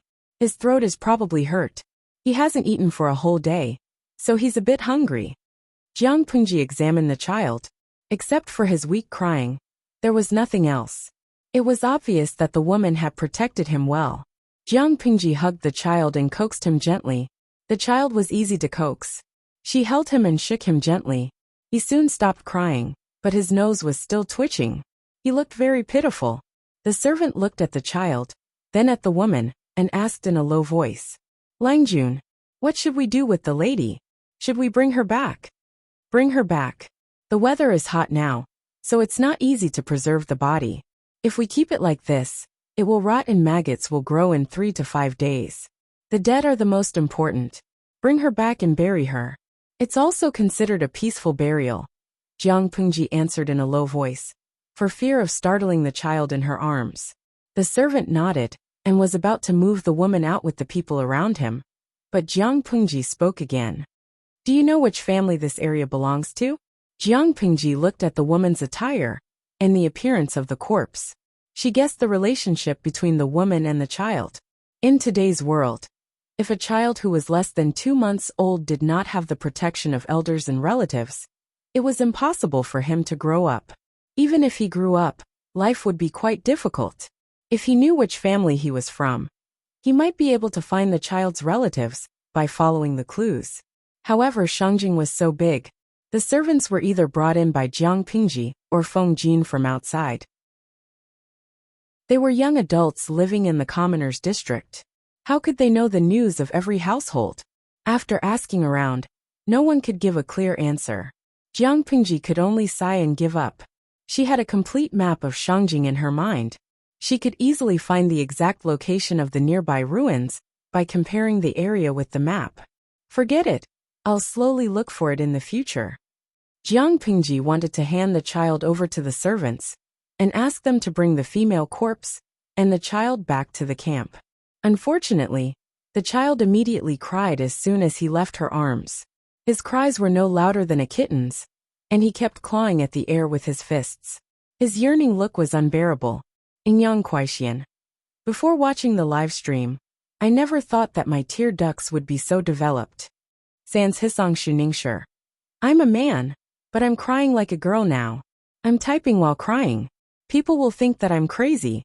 Streamer, this child is so pitiful. Just hug him a little more. If he continues to cry like this, he'll cry himself to death. Chao Lao Baorenfu. This isn't the only orphan child. There will be more in the future. Streamer, do you want to build a nursery specifically to take in these children who lost their parents in natural and man-made disasters? In the modern world, there were orphanages that would take in these children. In ancient society, if there were no kind-hearted people, these children would either die of starvation or illness, or they would end up as beggars struggling to survive. The bullet screen gradually increased, and most of the content was heavy. In fact, no one dared to be mischievous at such a time. Jiang Pingji lowered her eyelids and glanced at the child's face, which was red from crying. Before the earthquake, the child must have been born in a wealthy family. The child's mother's clothes and makeup were very exquisite, and the child was also raised to be fair and plump. He looked very pleasing. However, she had never been a person who was easily moved by external things. No matter how miserably the child cried, Jiang Pingji still handed the child over. If she coaxed him, what would happen to the others who were waiting for rescue? If she brought the child with her to rescue, what if an accident happened, and she couldn't take care of him? Lao Siji Lianming. In fact, it's disrespectful to hold the child and coax him at such a time. Jiang Pingji made the most correct decision, but the child could not understand it now. The servant carried the child. Seeing him crying so hard, and thinking of the child's mother, she suddenly became very soft-hearted. Langjun this, Jiang Pingji thought about it, raised her hand, and tore a large piece of her outer shirt, then used the clean inner layer to wrap the child. If this did not work, then she was at her wit's end. Miraculously, the child smelled a familiar scent. He cried pitifully for a while, then slowly stopped. He's a clever one. In this family, apart from the child who was protected by the woman, there were two other survivors. One was an old man who, according to Jiang Pingji's judgment, was probably the housekeeper. The other was a woman with a plain face. Jiang Pingji examined her and found that she had enough milk. Looking at her clothes and where she lived, she should be the wet nurse. Apart from these 3 survivors, the other 17 people were all dead. Seeing the corpses being carried out one after another, many people were already numb to the sight. Continue the search. Bring these corpses back too. Find a place to bury them tonight. It was a hot summer day, and the corpses decomposed very quickly. If there was another rainstorm, it was not difficult to imagine what kind of terrible plague would break out when the water source was polluted. The best way was to burn the corpses, but she felt that this suggestion was very difficult to accept. Fortunately, Jiang Pingji knew how to deal with the corpses. She also knew how to make a simple disinfectant. She had taken the time to exchange 1,000 dan of food and various medicinal herbs from the mall. As long as Xiaoyu brought the things back, the piled-up corpses could be dealt with. Let's search over there. Jiang Pingji rested for a while, then stood up and continued to work. On the other side, Suke had also found the grain depot that Jiang Pingji had marked on the map. He also found another place where medicinal herbs were stored. To avoid suspicion, Jiang Pingji exchanged for old rice that had been stored for 1 or 2 years. However, at this time, it was good enough to have something to eat. Who cared if the rice was old or new? Move all these into the carriage. Chapter 387. Jiang Pingji had stored 1,000 dan of grain in the granary. Suke's 30 men couldn't transport it all at once. He took a portion of the grain, which took up half of the cart's space. He put the other half of the herbs and the items that Jiang Pingji had specifically asked for. Suke poked at the big bags of weird stuff. Even with his knowledge, he couldn't tell what they were made of. However, based on what he felt just now, those big bags should be filled with a powdery substance. It looks like lime, a servant whispered. But I've never seen this kind of bag before. Of course, the servant had never seen this kind of bag, because it was an industrial paper bag. Jiang Pingji considered that cremation would be stopped, so she could only bury the corpses. Since that was the case, she had to be prepared to prevent soil pollution. She even had to think about where to bury the corpses. She flipped through the simple store. There were very few things that could be used to disinfect the corpses. She had no choice but to exchange for a few bags of lime. As far as she knew, lime already existed in this era. Households would occasionally use it to prevent moisture and mosquitoes. They would also sprinkle a layer of lime at the bottom of graves when building graves. The only thing that was out of place was the industrial paper bag that contained lime. But that was easy to solve. Anyway, the Luz already had mature paper-making technology. In the paper-making industry, the Luz had the authority. She had the final say. More importantly, Suka wouldn't be bothered by this kind of thing. Lime? Suka frowned, but he didn't suspect anything. For safety's sake, they pushed the cart back the way they came. The damage caused by the earthquake had just begun. The court hadn't taken any action to save the people. The survival of the survivors was worrying. Under such circumstances, it wasn't strange for them to turn into mobs, kill and loot. However, they wanted to hide, but their luck was too bad. There were flames flickering in the distance. It was very scary in the dark. Will-o'-the-wisp. Those are ghost shadows. Ghost shadows? At first glance, many people thought that the flames and shadows were ghosts. They immediately screamed, and panic spread among the crowd. Suka's face darkened. He scolded in a low voice. All of you shut up. Look carefully. They're all humans, not ghosts. His solemn voice carried an oppressive pressure. The servants were so scared that they didn't even dare to breathe. Suka's voice softened a little, and he repeated, Z does not speak of strange powers and gods. Don't be afraid, they are all human. Everyone was too nervous. Their Adam's apple bobbed, and they couldn't stop swallowing their saliva. Tonight's temperature was already hot. Now that he was nervous, his forehead was covered in sweat, and his palms were wet. Suka lowered his voice calmly and said, Don't make a sound. Everyone squat down and hide. The fire in the distance was approaching them, and the originally bean-sized fire was slowly expanding. Looking at the direction in which these people were heading, it seemed that they were also preparing to enter the city. The city walls of Shangjing looked lofty and thick, but after hundreds of years of wind and rain, the inside was far more fragile than it looked.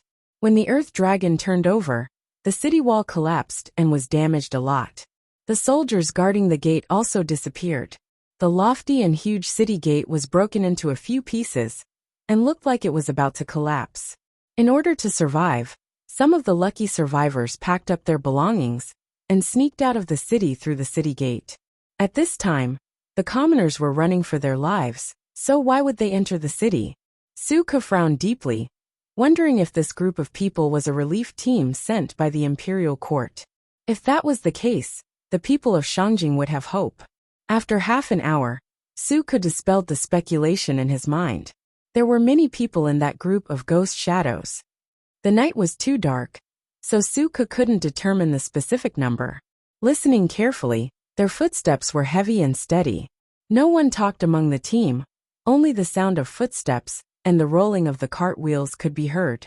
Suka had already asked people to push more than 10 carts to a dark place, and they carefully hid in a place with their backs to the light. Now that the moon was dim, under normal circumstances, they would not be discovered. However, his strong psychological quality did not mean that his teammates also had hearts forged from steel. Although that was what people said, humans were naturally afraid of the unknown. When they encountered a phenomenon that they could not explain, they often liked to push these phenomena onto ghosts and gods. The group of people walked through a small path not far away, and the distance between the two sides was very close. Seeing this, Suka's expression became extremely serious. Everyone was even more nervous. One of the servants was even trembling. His stomach loosened, and a warm, pungent smell came out. Suka glanced at him, but did not say anything. Unfortunately, man proposes, God disposes. His stupid teammates still dropped the ball for him. Just as the strange team was about to walk halfway, the servant at the back of the team suddenly jumped up with a ferocious expression.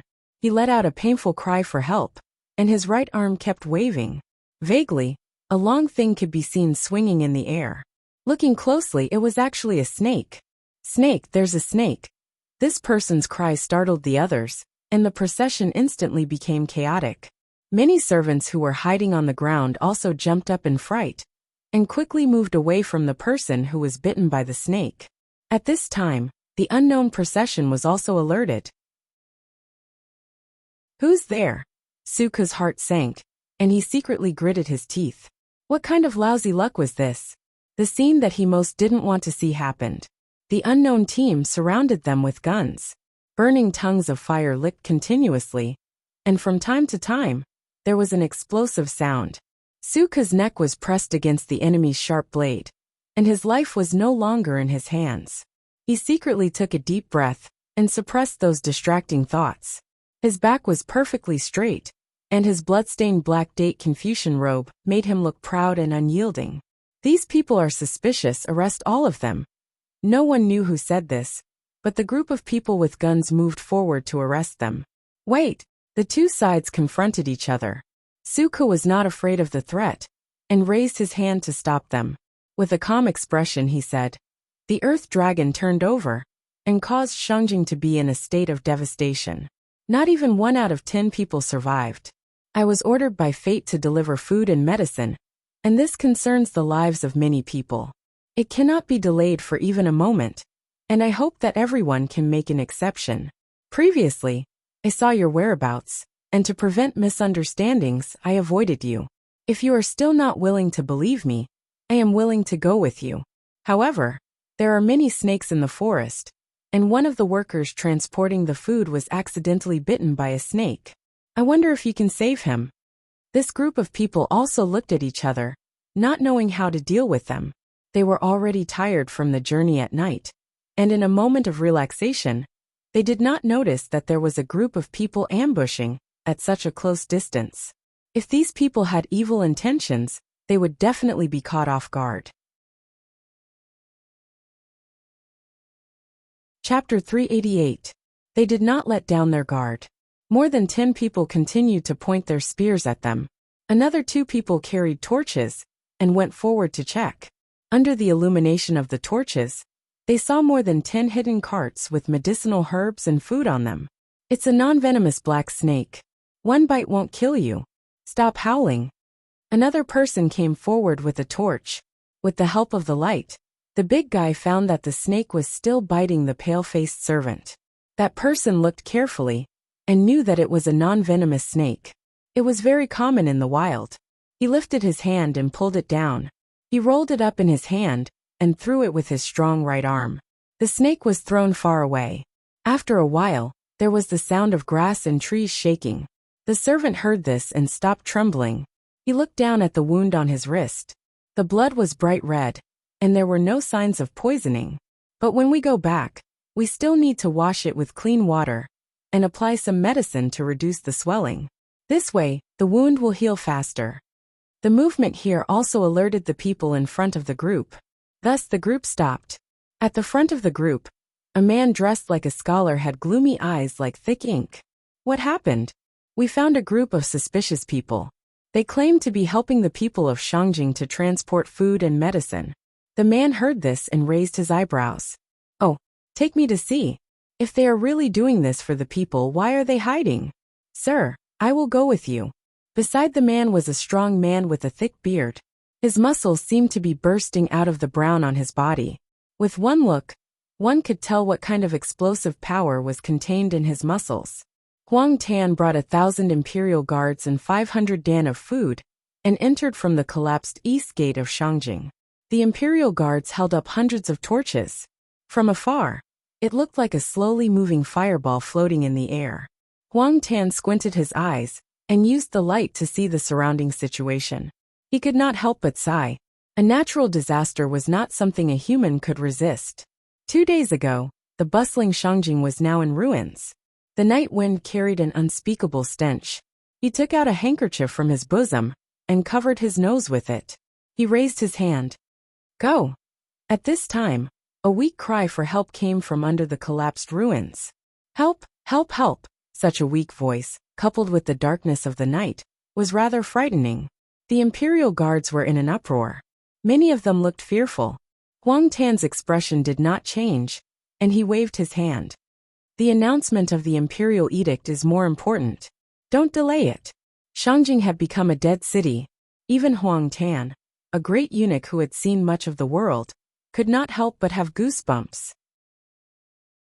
Jiang Pingji lived in the east of the city, and the campsite was also built in the east of the city. Huang Tan and his group entered the city from the east gate, so the distance between the two was not far. In addition, the candles in the campsite were not extinguished, so it was very conspicuous in the dark, which reduced Huang Tan's trouble in finding them. Is the second son of the Lu family here? Huang Tan brought people to proclaim the imperial edict. Along the way, they caused quite a commotion. Feng Jin saw it from afar, and prepared to receive the imperial edict. Feng Jin said in a neither servile nor overbearing manner, "Erlang is leading people to rescue the people, and won't be able to come back in a short time. Angel, please take a rest." Huang Tan looked like he was not looking sideways, but in fact, he had already used the corner of his eyes to scan the rough, makeshift campsite. His ears were filled with the cries of pain from the injured. The air was filled with the fragrance of medicine, but more of it was the thick and choking smell of blood. If one smelled it too much, they would feel their stomachs churning, and their throats would be filled with a sour taste. What is this smell? As a great eunuch, Huang Tan lived like a prince. Feng Jin was the son of an aristocratic family. Did he grow up rolling in the mud? He could not stand it either. But when he thought of the tragic situation of the people during the earthquake, the discomfort was nothing. Feng Jin saw him frown, so he thought of a compromise. "Angel, please forgive us.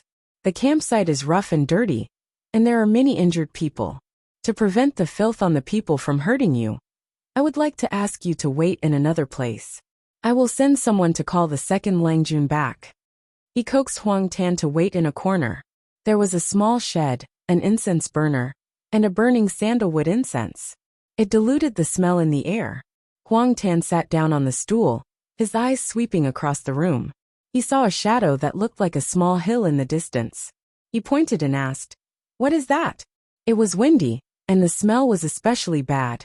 If it were not for the two incense burners beside him, he would have vomited. Feng Jin looked over and smiled bitterly. He said, "Angel, those are the people who lost their lives during the earthquake. The weather is hot now, and there are a lot of flies. The bodies are not easy to preserve. They will rot and grow maggots in 3 to 5 days. The bodies will rot and stink. If they are not handled properly, it will easily lead to all kinds of diseases. So during the search and rescue, we dug out these bodies and buried them later." At first, Huang Tan was still able to listen calmly, but as Feng Jin continued, the blush on his face slowly faded, turning into a pale white, and then into a livid green. His eyesight was not bad. He could even see the outline of the small mountain in the dark. Such a high hill was actually made up of corpses. Thinking of this, Huang Tan couldn't hold it in anymore. His stomach rolled, and a yellowish substance was spat out from his mouth. In the filth there were abalones, shark fins, fat and other things that hadn't been digested completely. Feng Jin secretly glanced at it, and the corner of his mouth pulled into a faint sneer. After waiting for half an hour, Huang Tan thought of the shadow of the small hill not far away. He could not sit still. It was as if he was sitting on pins and needles. Fortunately, at this time, there was a sound of nature from afar. The main character Lu Shi had arrived. Huang Tan had seen Lu Shi before. He was a handsome and arrogant young man. If he was 1 or 2 years older, he would be the man that countless girls adored. Now that they met again, Huang Tan almost suspected that his eyes were blurred. The person in front of him was actually Lu Shi. Jiang Pingji saw Huang Tan's dazed look, and then looked down at her own appearance. She frowned in her heart. She knew that she now looked like a beggar who hadn't bathed for 2 or 3 years. Her sleeves were torn and tattered, and her clothes were stained with blood and other filth. She couldn't tell the original color at all. The dirt and sweat were stuck to her face, and she almost couldn't tell her original appearance. Not to mention that Jiang Pingji's hands were badly mutilated. Her feet were wrapped in thick coarse cloth, and only a few pieces were left. Not to mention beggars. Even those who had fled for more than 10 years looked cleaner than her. The second son of the Lu family received the decree. In view of Jiang Pingji's pitiful state, Huang Tan could not help but avert his gaze. His heart was filled with emotions. He believed that Lu Shi was truly benevolent and only cared about the people. He was not like those pretentious vermin who had a glib tongue, but did not move his hands. "I, Lu Shi, kneel down to receive the decree of the emperor. Huang Tan took out an exquisite roll of silk from his sleeve. He slowly unfolded it and read it in a sharp voice. In another place, "Yo, long time no see. Xiaoyu, why are you in such a sorry state?" The young scholar rode on the horse and smiled with some interest. Suke opened his eyes wide in shock. He could not believe it. Chapter 389. Qiguan Rang held the reins with both hands, still holding the feather fan that never left his side. "Xiaoyu, you're very smart. Guess." Even he didn't expect to see his old friend under such circumstances. Guess my ass." Suke pursed his lips and glanced at the young man holding the torch. "Troops?" "Yes," Qiguan Rang answered with a smile. If he wasn't riding a big horse, Suke really wanted to pull Qiguan Rang off the horse and beat him up. "Why are Longjuan's troops here?" Troops were private troops. They were armed forces. Why did Qiguan Rang bring so many troops from Chongzhou to here? Qiguan Rang didn't speak, but Meng Hun cupped his hands and said, "Master Qiguan knows Langjun is in trouble. That's why he came." Suke said, "Why didn't I know Wenjeng has the ability to predict the future?"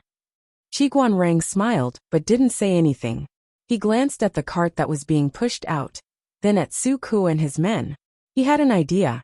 This isn't a good time to bicker. If Xiaoyu suspects Rang, it won't be too late to question him later. Lives are at stake. "Xiaoyu, lead the way so we can meet Langjun as soon as possible." Qiguan Rang gave him a look. "We shouldn't stay here for long." Suke understood this, but he didn't understand why Qiguan Rang would appear outside of Shangjing City. "If that's the case, I'll explain when we get back." Suke's face darkened. It was indeed not the right time to talk about this. The troops' training methods were still set by Jiang Pingji, but the amount of training was much heavier than before. After 3 to 4 years of training, even a pig could walk on 2 legs, let alone these carefully selected young men. Most of them were bandits. They used to be fierce, but after a few years, they became elite troops that obeyed orders. Meng Hun waved his hand. Someone immediately led a horse forward. He said, "Master Su, get on the horse." "How many troops did you bring?" Suke saw Meng Hun, and his mind became clear. He knew that Qiguan Rang brought people out through proper channels. When Jiang Pingji left, she handed over the running of the troops to Meng Hun. Qiguan Rang would occasionally come over to help. Without the two of them, Jiang Pingji would not be comfortable being a hands-off shopkeeper. "He brought a total of 3,000 people," Qiguan Rang said. He then added, "But there are only about 1,000 people here." Meng Hun was a martial artist, but he was very sensitive. He could smell the subtle atmosphere between the two, so he could not help but take over the conversation and separate the two. "The other 2,000 have been sent out to rescue the people of Fingyi County." Meng Hun thought about it and said, "Don't worry, Mr. Su. These 3,000 troops were brought out from Chongzhou. Most of the time they are scattered. They definitely won't cause you any trouble." Almost every landowning household had a troop, and they varied in size. During times of peace, they had to be kept in check, and not allowed to wander around.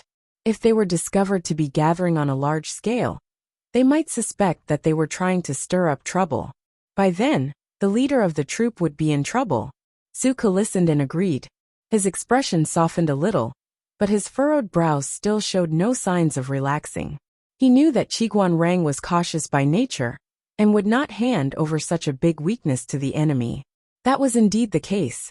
After the troops left Chongzhou, they were scattered and arranged to meet at the border of Shangyang County and Fingyi County. They did not arouse any suspicions along the way, but he still minded that Qiguan Rang had mobilized the 3,000 troops without Jiang Pingji's permission. Qiguan Rang ordered the 3,000 troops to hide in a hidden valley and set up camp there.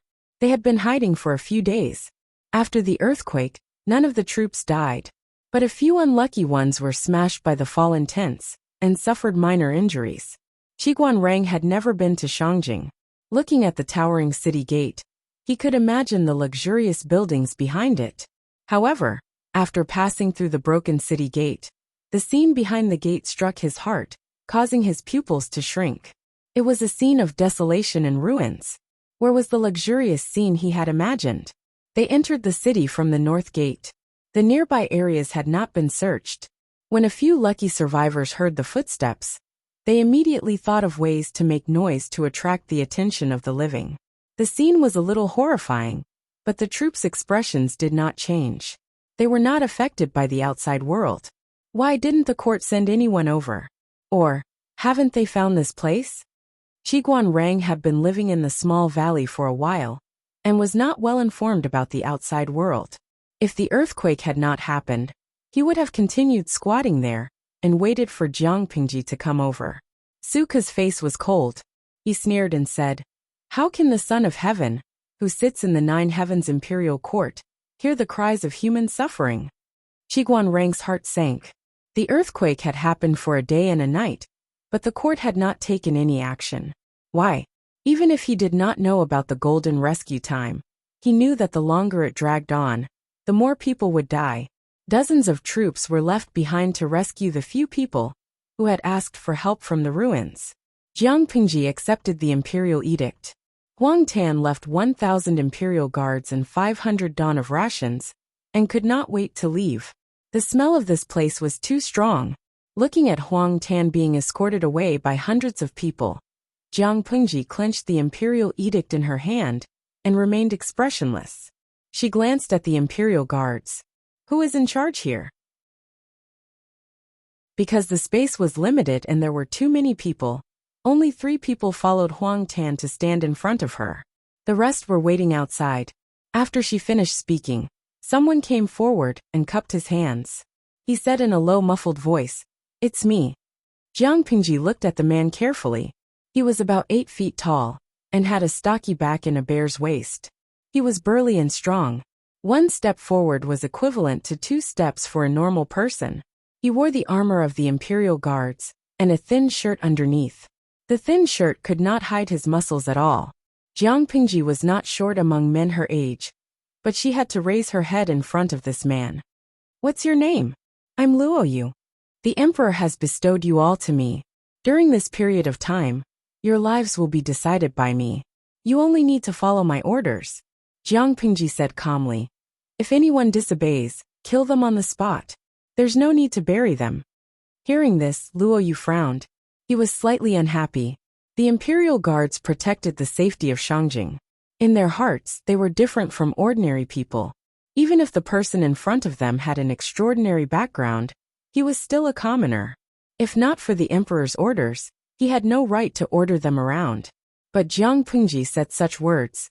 Jiang Pingji saw the flash of unhappiness in his eyes. She snorted coldly in her heart. If she did not need manpower, she would not be bothered to deal with such a person. But pride was pride. This Luo Yu in front of her had some ability. It would be perfect if he could kidnap the 1,000 Imperial Guards after the earthquake. Jiang Pingji looked down. The evil water in her heart started to boil again. At that moment her ears twitched. She heard the footsteps of 1,000 people. She raised her eyebrows and asked Luo Yu, "The Emperor sent more Imperial Guards?" 2,000. Chapter 390. Luo Yu was confused. He didn't understand why Jiang Pingji asked him that. As an Imperial Guard, he had to listen to her orders. "As far as I know, there are only 1,000 of them. The Imperial Edict was written clearly. How could there be 1,000 more people?" Jiang Pingji furrowed her brows and listened to the footsteps. It seemed like they were coming towards them. Luo Yu's hearing was not as good as Jiang Pingji's, but he couldn't help but tighten his muscles and put on a vigilant expression. He looked at Luo Yu, who seemed to be ready to attack. He squinted his eyes as if he was sizing something up. Thud, thud, thud, the orderly and steady footsteps were getting closer. The Imperial Guards waiting outside also discovered the traces of the unfamiliar forces. The crowd became more and more chaotic. Jiang Pingji couldn't sit still anymore. She got up and walked past Luo Yu and the other 3 Imperial Guards. A small ball of fire appeared in her sight. As they got closer, the ball of fire became clearer. There were 3 people riding on tall horses in front of the troops. As a warrior, Meng Hun had the best vision. He quickly spotted Jiang Pingji and his face lit up. He urged his horse to run a few steps faster. Lang Jun's subordinate Meng Hun greets you. Meng Hun wouldn't forget Jiang Pengji's face even if she was in a sorry state. Jiang Pengji recognized the three people from afar. She almost thought her eyes were playing tricks on her. She only came back to her senses when Meng Hun got off his horse and couldn't suppress the excitement on his face. She helped Meng Hun up and looked at Qi Guanrang with a faint smile. According to her understanding, Meng Hun couldn't do such a thing. He couldn't run around with his troops and appear in front of her at such a critical moment. Thinking about it, the only person who could do such a thing was Qi Guanrang. Wenjing once said that you would appear when she needs you the most. Is it now? Jiang Pengji stepped forward. Qi Guanrang stepped on his stirrups and got off. He flicked his dusty sleeves and bowed deeply to her. He smiled bitterly and said, "Man proposes but God disposes. I wanted to wait for you near Fengyi County. I didn't expect the earthquake." Jiang Pengji helped him up and asked, "Why wait in Fengyi County?" Qi Guanrang was about to speak when he caught sight of the Imperial Guards. His eyes flashed, and he swallowed the words that were on the tip of his tongue. Jiang Pengji noticed his actions and raised her hand to ask Luoyue to bring the Imperial Guards further away. Although Luoyue was unwilling, as a small leader of the Imperial Guards, he could naturally see that Jiang Pengji's troops were also rare elite troops. Meng Hun, who was leading the way, had a reserved aura. His stature alone could intimidate the group of thieves and robbers. He led his men and retreated more than 10 meters. Originally, according to Rang's calculations, Lang Jun would probably be hunted down. I calculated all the possible routes and thought that the border between Shangyang County and Fengyi County was the most likely one. So I brought some people to hide there and provide support for Lang Jun, who knew that an earthquake would mess up my plan. Qi Guanrang spread his hands and wore an expression that said, "What can I do? I'm desperate too." No matter how meticulous one's plans were, they couldn't stand against the heavens not giving them face. "Someone will hunt me down." "Why?" Jiang Pengji crossed her arms in front of her chest. It wasn't that she didn't believe Qi Guanrang's words. She was just curious. Qi Guanrang shook his head and said, "Now that everything has changed, I'll only be a laughing stock if I tell you my plans." It was obvious that Qi Guanrang didn't want to talk about it. The earthquake not only messed up Qi Guanrang's plan, but it also made the relatives and eunuchs, who were eager to get rid of the emperor and the nobles. The crown prince, who was preparing to force the emperor to abdicate, had even more energy, but had no place to use it. He only cared about running for his life, and didn't care about these great things. Jiang Pengji pondered for a while and said, "Even if you don't say it, I can guess. No matter what, I still have to thank you." With a lack of manpower, one could imagine Jiang Pengji's feelings when she saw the people she could have saved die helplessly while waiting. Now Qi Guanrang brought 3,000 troops. 2,000 of them were already searching for the people in Fengyi County. The remaining 1,000 could also be of great help to her. "Lang Jun, you flatter me. This is my duty." Qi Guanrang squinted his eyes. His usually gloomy eyes were more peaceful. Jiang Pengji's heart skipped a beat when she heard his words. The smile on her face became more radiant. "If that's the case, it's better to do it sooner rather than later." Jiang Pengji's expression turned solemn. The earthquake this time caused countless casualties among the people. The weather is hot now, so the corpses can't be kept for too long. To prevent rot and maggots from growing, we should find a place to bury them as soon as possible to prevent an epidemic. Qi Guanrang nodded and said, "Everything is up to you." With 1,000 imperial guards, 1,000 private troops, and the people she had recruited previously, Jiang Pengji had a lot more people at her disposal. She called Qi Guanrang, Feng Jin, Su Ke, Meng Hun, and the Imperial Guard Luoyue over to prepare for a new search and rescue plan. Jiang Pengji couldn't be bothered with Luoyue's thoughts. As long as he listened to her obediently, that was enough. "Xiaoyu, did you bring the things I asked you to transport?" With the 500 dawn of rations provided by the emperor, their rations could last for a few days. As for the medicinal ingredients, she ordered people to search a few medicine shops. The people inside were all dead. The medicinal ingredients that no one wanted were borrowed by her. If they were used sparingly, they could last for half a day. In that case, the most important thing was the lime needed to bury the corpses. Suka was stunned for a moment and said, "I've brought it. It's all in the carriage." Jiang Pingji said, "Get people to unload all the rations and medicinal ingredients. Cover the carriage with a layer of straw or something else. Bury the corpses tonight. Judging from the weather, it will rain in a few days. If the corpses decompose, the corpse water will mix with the rainwater and enter the ground, contaminating the well water. Then we'll have a tough battle. If the contaminated water is drunk, it will easily give birth to diseases." Jiang Pingji calmly narrated. The expressions of the people sitting around changed. They had rich imaginations. Their minds could not help but picture the scene Jiang Pingji described. They suddenly felt disgusted. East, west, north, and south of the city. Jiang Pingji used a branch to draw a map of Shangjing on the ground. She divided it into 4 areas and sent 450 people to each area for search and rescue. Each area was divided in detail. She even explained the transportation route. Jiang Pingji's train of thought was very clear. She assigned the tasks in less than 15 minutes. The people present were not stupid. They memorized their respective tasks and waited for Jiang Pingji's order. Feng Jin was worried about another thing. If the poisonous corpse water would enter the ground along with the rainwater and contaminate the well water, then they had to think carefully about where to bury the corpses. Of course, Jiang Pingji had considered that. She circled an area. It's on a hill outside the east of the city. It's close to the east of the city, so it's convenient to transport the corpses. The terrain is high and it's far from the moat. It's not connected to the underground water. Outside the east of the city, the terrain is remote. There are few people and few villages. Considering all the conditions, it's better to bury the corpses here. Chapter 391. The full moon in the sky was covered by a layer of gray clouds. The hazy moonlight was dim and dispirited.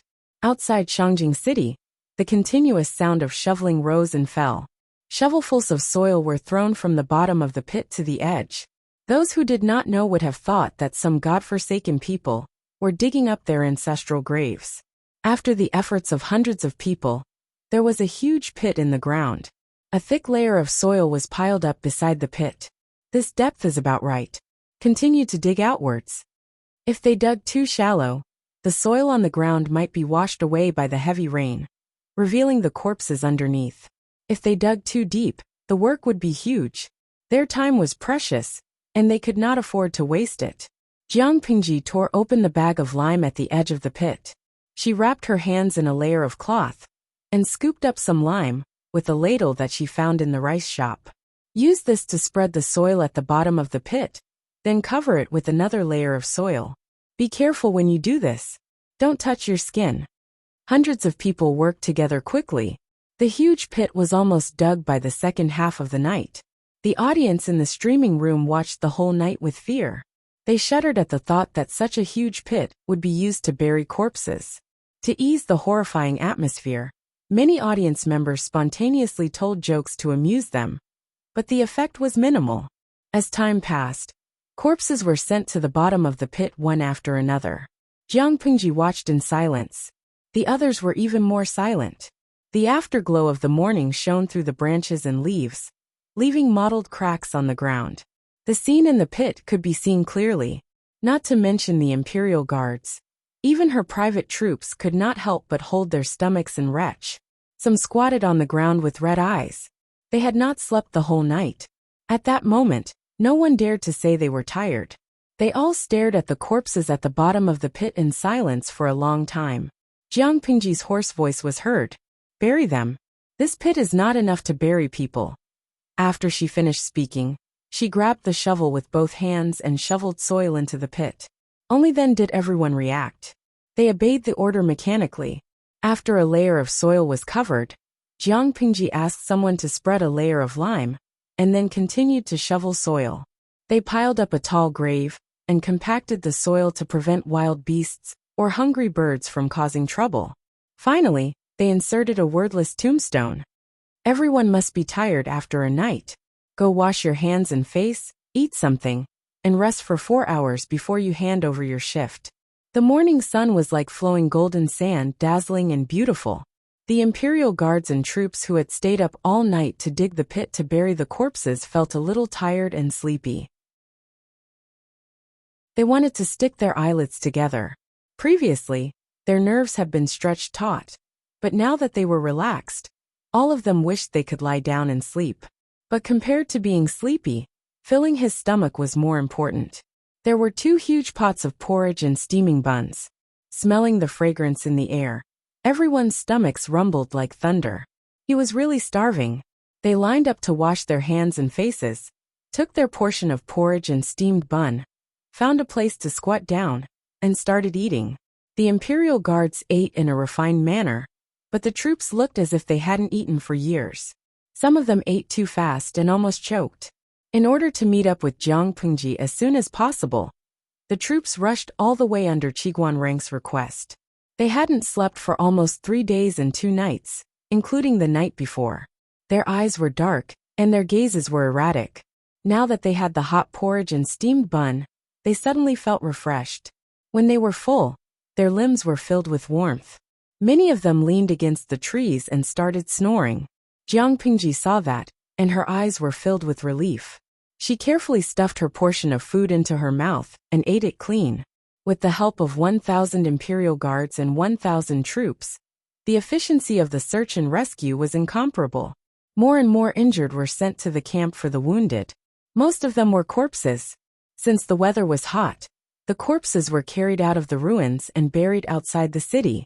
If the corpses of other small animals were found, they were burned on the spot. The camp's surroundings had to be cleaned regularly and lime was scattered. What is this? Feng Jin held a strange-looking thing in his hand. Qiguan Rang and the others also received it. A mask. Jiang Pengji frowned and answered. The audience in the streaming room had reminded her to make it. There was no such thing as a mask in her era. Or it could be said that it had been eliminated for thousands of years, and was an antique in the history books. What does it do? Feng Jin looked at it for a long time, but did not know how to use it. It did not look like a handkerchief, but it was too small to call it a curtain. Cover the mouth and nose. For ropes are tied to the back of the head to secure it. Most diseases enter through the mouth and nose.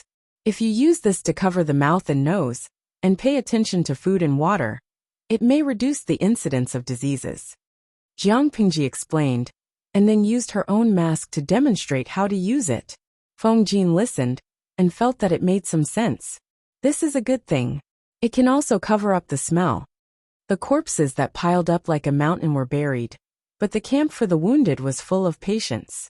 Occasionally, a few who were seriously ill were carried out. The air was filled with the thick smell of blood. After wearing the mask, the situation was better. The mask that Jiang Pengji mentioned was not exchanged from the mall. In fact, the mall was rubbish. They did not even sell masks. She asked a few maids to pick out the more breathable fabric and folded 2 or 3 layers. Then, she simply sewed them together and made a few masks. It would not be too uncomfortable to wear them on hot days. However, the fabric was limited. The simple masks that she made were first used by a few important people.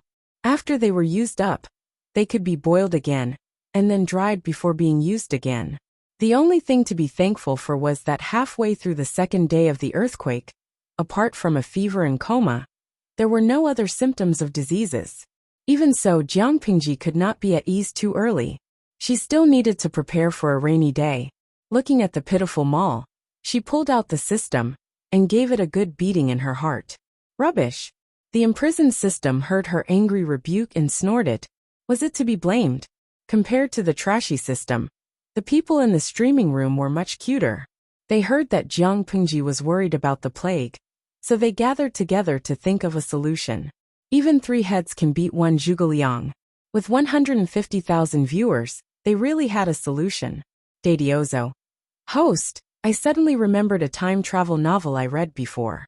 The female protagonist used reed roots to cure the 4th brother's disease. Although I don't know if it is reliable, you can boil it for people to drink. Maybe it can prevent the disease. Lucianwa Lishui. It can't be. Can a web novel be trusted? Zhuge chestnut. Well, reed root boiled water has the effect of clearing body heat, stopping vomiting, and diuresis. It mainly treats febrile diseases, vomiting due to stomach heat, coughing due to heat in the lungs, vomiting pus due to lung pain, and pain due to hot drenching. The above content is from Baidu. If he hadn't checked, he wouldn't have known. Now that he did, he was shocked. Boiled reed roots seem to be very powerful. Many diseases have symptoms of vomiting and diarrhea. Maybe it should be useful? Shuanglu Dianqi. Hashtag rubbing face. Please help me. The host needs your help now. Jiang Pingji looked at the bullet screen and sighed softly. It was useless to have a master. There was a shortage of medicinal ingredients. The medicinal ingredients in the mall were the most common ones. Those that were slightly more expensive could not be bought. Speaking of luck, a middle-aged man was rescued from the ruins. He was a doctor, and his injuries were not serious. Now he had replaced the maids in the residence and become the chief doctor of the camp for the wounded. He had basically taken away all the medicinal ingredients dug out from the ruins of the medicine shops to save lives. Jiang Pingji glanced at the few medicinal ingredients in the mall and decided to buy more mugwort leaves and reed roots based on the opinions of the viewers. Mugwort leaves could inhibit and kill many bacteria and viruses. They were good for disinfecting the patients. Chapter 392.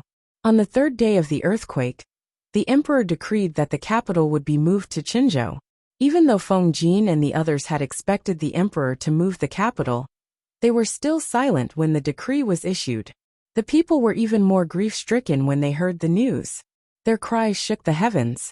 Some old women even cried until they fainted. After experiencing the earthquake for 3 days, the viewers in the streaming room had trained their hearts to be strong, but they still felt sad when they saw the scene. Even though they didn't understand why they felt sad. Tudo Xiongniu. Sigh. It's just moving the capital. It's not like the country is going to perish. Why are they crying like this? Dadiozo. Pfft, it's easy for you to say. They're not crying about the capital. They're crying about being abandoned. Lao Ciji Lianmeng. This streaming room isn't under the government's control, so I'll use an inappropriate analogy. Let's say there's such a terrible earthquake in the capital of Hua country. Less than 10% of the people are alive, and the country doesn't do anything for 3 days. Everyone had doubts in their hearts, but they still trusted the country and waited patiently for reinforcements. Then, the higher-ups said that the capital was too dilapidated, and there was no value in rescuing them. They were going to relocate the capital and ignore the people who had suffered from the disaster. Take a guess. How did the people who had been abandoned feel? How will they feel about being abandoned? The country will be done for. Tudo Xiongniu Geifen. No, that's not an appropriate analogy. If our country dares to do that, more than 1 billion people will curse us to death. Besides, the internet is so advanced now. If there's no rescue for 3 hours, the whole country will be in chaos, let alone 3 days. Zuanbujafei. Whether the analogy is appropriate or not is another matter. Anyway, I understand what Lao Ciji is trying to say. Kongbugai Fengming. Sigh, if I were one of the people, I'd cry too. What's the use of people living in the face of a devastated homeland? If the country doesn't care, it means that the possibility of rebuilding their homeland is almost zero. There's no hope for the future. In ancient times, the people had blind trust in the emperor because he was the son of heaven. They couldn't see their future if they were abandoned by the Son of Heaven. In such a sad atmosphere, Jiang Pingji pursed her lips. You really have too much energy and nowhere to release it. You still have the mood to cry at a time like this. Luoyu was a commoner, so he was also sad. But after hearing Jiang Pingji's heartless words, he almost couldn't breathe. If not for the emperor's order, he really did not want to listen to this person's orders. Did I say something wrong? Jiang Pingji glanced at him with disdain. Luoyu choked and subconsciously wanted to retort, but those words were stuck in his throat, and he couldn't say them no matter what. Subconsciously, he felt a little guilty. Watching Jiang Pingji's figure gradually disappear into the distance, Qiguan Rang elbowed him as he passed by. The Son of Heaven has indeed abandoned these people. But why don't you take a look at why they are still alive and not buried in the ruins? Lang Jun was right. She had too much energy and nothing to do. What was there to cry about? Why aren't you grateful to Lang Jun when you're so affectionate? Qiguan Rang shook his head with an expression that said, "These foolish people are hopeless." Luo Yu's expression turned solemn as he said righteously, "How can you say that? If not for His Majesty's decree, Lu Langjun would also." Qiguan Rang didn't let him finish his sentence and said directly, "That's not right.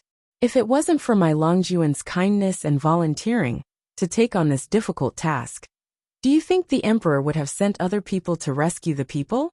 Ha! Even though Langjun pleaded with the emperor, in the end, only a small 1,000 imperial guards and 500 dawn of food were allocated. Tell me, how many people can this small number of people and this small amount of food save? Luo Yu wanted to refute, but in the end, he could only blush in embarrassment. However, his skin was darker, so it wasn't obvious. Qiguan Rang said sarcastically, "There are 100,000 imperial guards, but in the end, only 1,000 were allocated. That's really a lot." Even during the snowstorm in Shangjing a few years ago, the court had allocated 30,000 taels of silver for disaster relief. Although the amount of silver that fell into the hands of the people was very little, it was still an attitude. Nowadays, the court was completely shameless. They sent people away with 1,000 imperial guards and 500 dawn of food. One had to know that the earthquake this time affected Shangyang County and Fengyi County, almost 2/3 of Wanzhou. The death toll was dozens of times that of the snowstorm that year. Qiguan Rang sneered. His sinister eyes made Luo Yu's heart go cold. As more people were rescued, the demand for rice and medicinal herbs increased. Jiang Pingji exchanged for 20,000 dawn of food and a large number of mugwort leaves and reed roots. Every time, she asked Su Ke to bring people to collect it. Part of it was reserved for the people of Shangjing to eat, and part of it was transported to Fengyi County, where Qiguan Rang had left 2,000 troops for rescue. Shangjing was the epicenter of the earthquake, so the death toll was especially heavy. Fengyi County was some distance away. There were many people alive, so the consumption of rice and medicinal herbs was especially large. Jiang Pingji couldn't always exchange food from them all. It was fine in the short term, but it was easy to get into trouble in the long run. If she was surrounded by stupid teammates, it would be fine for her to perform a big change. The key was that each teammate was smarter than the other. That wouldn't work. If it wasn't for the second branch of the Lu family having a lot of money and having a grain store business all over Dongqing, they probably wouldn't be able to fool Su Ke. Therefore, it was important to increase income and reduce expenditure. There are many dignitaries in Shangjing. There will always be some good things in the warehouses of each family, Jiang Pingji said expressionlessly. Anyway, these people are going to move away. The things will rot if they are left behind. Why don't we dig them out and recycle them so that the people can benefit? Jiang Pingji said it so clearly. She was just short of telling everyone to go rob them. Qiguan Rang could accept it, because he was not a gentleman. Su Ke felt a little awkward. This kind of behavior was no different from stealing and looting. But thinking of the people outside, there was no other way. Meng Han had always listened to Jiang Pingji. Not to mention cleaning up the ruins. He felt that there was nothing wrong with directly blocking the road and robbing. The only person who objected was Feng Jin. He had received so many years of formal education. If he suddenly ran to collude with Jiang Pingji, he wouldn't be Feng Jin. Jiang Pingji asked, "Huaiyu, what good ideas do you have?" Feng Jin was stared at by the others. After a while he said embarrassedly, "At least leave an IOU?" Everyone was speechless. The people of each family and manor had all left. Who would write the IOU for? However, if doing so would make Feng Jin feel better, then write it. It wouldn't take much effort anyway. Jiang Pingji said, "Yes, what Huaiyu said makes sense. If we wait until the earthquake is over, and people come back to the old site to see that everything has been moved away, they might curse. Writing an IOU can at least show that we are not robbers, and that we are only temporarily borrowing." Jiang Pingji said the word borrowing with a profound meaning. Qiguan Rang smiled but didn't say anything. Borrowing without returning was still borrowing. For days after the earthquake, the number of people rescued had reached 18,000. The number of corpses buried outside the city was as high as 70,000. There were 120,000 permanent residents in Shangjing. Based on this calculation, there was still a gap of tens of thousands. Chapter 393. Ah, this beautiful woman is indeed favored by the heavens. Guijun touched her face with her right hand and looked at herself in the mirror with a pair of charming eyes. She was flawless no matter what angle she looked at her. She didn't even want to look at the rouge and powder on the dressing table. If she applied it to her face, it would only damage her skin. The palace maids at the side served her carefully. Ever since this favored woman appeared by the emperor's side, the number of palace maids being defiled had plummeted. No, it should be said that since then, the emperor had no interest in other women, and indirectly saved many of them. Your Highness is a natural beauty. Even the celestial concubines in heaven can't compare. A quick-witted palace maid spoke up and combed her hair into an extremely luxurious style, accentuating her slender and fair neck, complementing her seductive charm. Guijun had a seductive smile on her face as she praised, "You have a sweet mouth. This is your reward." She didn't even look at it. She threw the East Pearl that the emperor had given her to the palace maid, and continued to be obsessed with the mirror. Daily narcissism, 1/1 completed. Ever since the emperor's imperial edict to move the capital was issued, the entire palace became busy. However, this didn't affect Guijun. As the only favored woman in the harem, she was extremely arrogant. Not to mention the princes and princesses, even the empress and the crown prince had to give way to her. However, she was a little unlucky today. The palace maids were busy packing up, and a moment of carelessness had allowed someone who shouldn't have appeared in front of her. Junior Wuma Jun's face was haggard. His young face was filled with sadness. His face was full of stubble, and he looked very dejected. Guijun had wanted to come out to admire the flowers. However, her good mood was instantly shattered when she saw Wuma Jun appear out of nowhere. She curled her lips mockingly and said sarcastically, "Your Highness still has the leisure to admire flowers at this time? It's my fault. I didn't protect you well." Wuma Jun said embarrassedly. His face was filled with sadness and pain. Huijuan's heart skipped a beat. Her face seemed to have been poked. She grabbed a handful of pearls and jade from her hair, and threw them at Wuma Jun. She lowered her voice in pain and said angrily, "Wuma Jun, you also know that you didn't protect me well? That day, when I was forced by your father, where were you? These days, I have no choice but to force myself to smile and win his favor. Where are you?" Wuma Jun had originally wanted to test Huijuan's loyalty, but seeing her reaction, he knew that she still loved him. He was immediately delighted. "I had no choice but to do so. But I feel more disgusted." Guijun restrained her anger and recovered her cold and arrogant expression. She was like a volcano that was suppressing her anger and would erupt at any moment. As she narrated, her beautiful eyes couldn't help but tear up. "Your father has one foot in the coffin. Do you know how disgusting I felt when he did those things to me? You're a man, so why can't you protect me?" Wuma Jun's face was filled with embarrassment and pain. He could not help but step forward to hug her and apologize. Guijun pushed him away and said in a low, hoarse voice, "From now on, let's go our separate ways. Let's not meet again." "You can't do that. How could you be so cruel? You were snatched away by Imperial Father. Do you think my heart is at ease? But he's the emperor, I can't disobey him," Wuma Jun said through gritted teeth. Any man would not tolerate the humiliation of being cuckolded, even if that person was his father. Guijun sneered coldly. She obviously did not believe his words. "Junior, believe me this once." Wuma Jun kissed her softly and said in a low voice, "I'll think of a way to pull that old man down from the throne.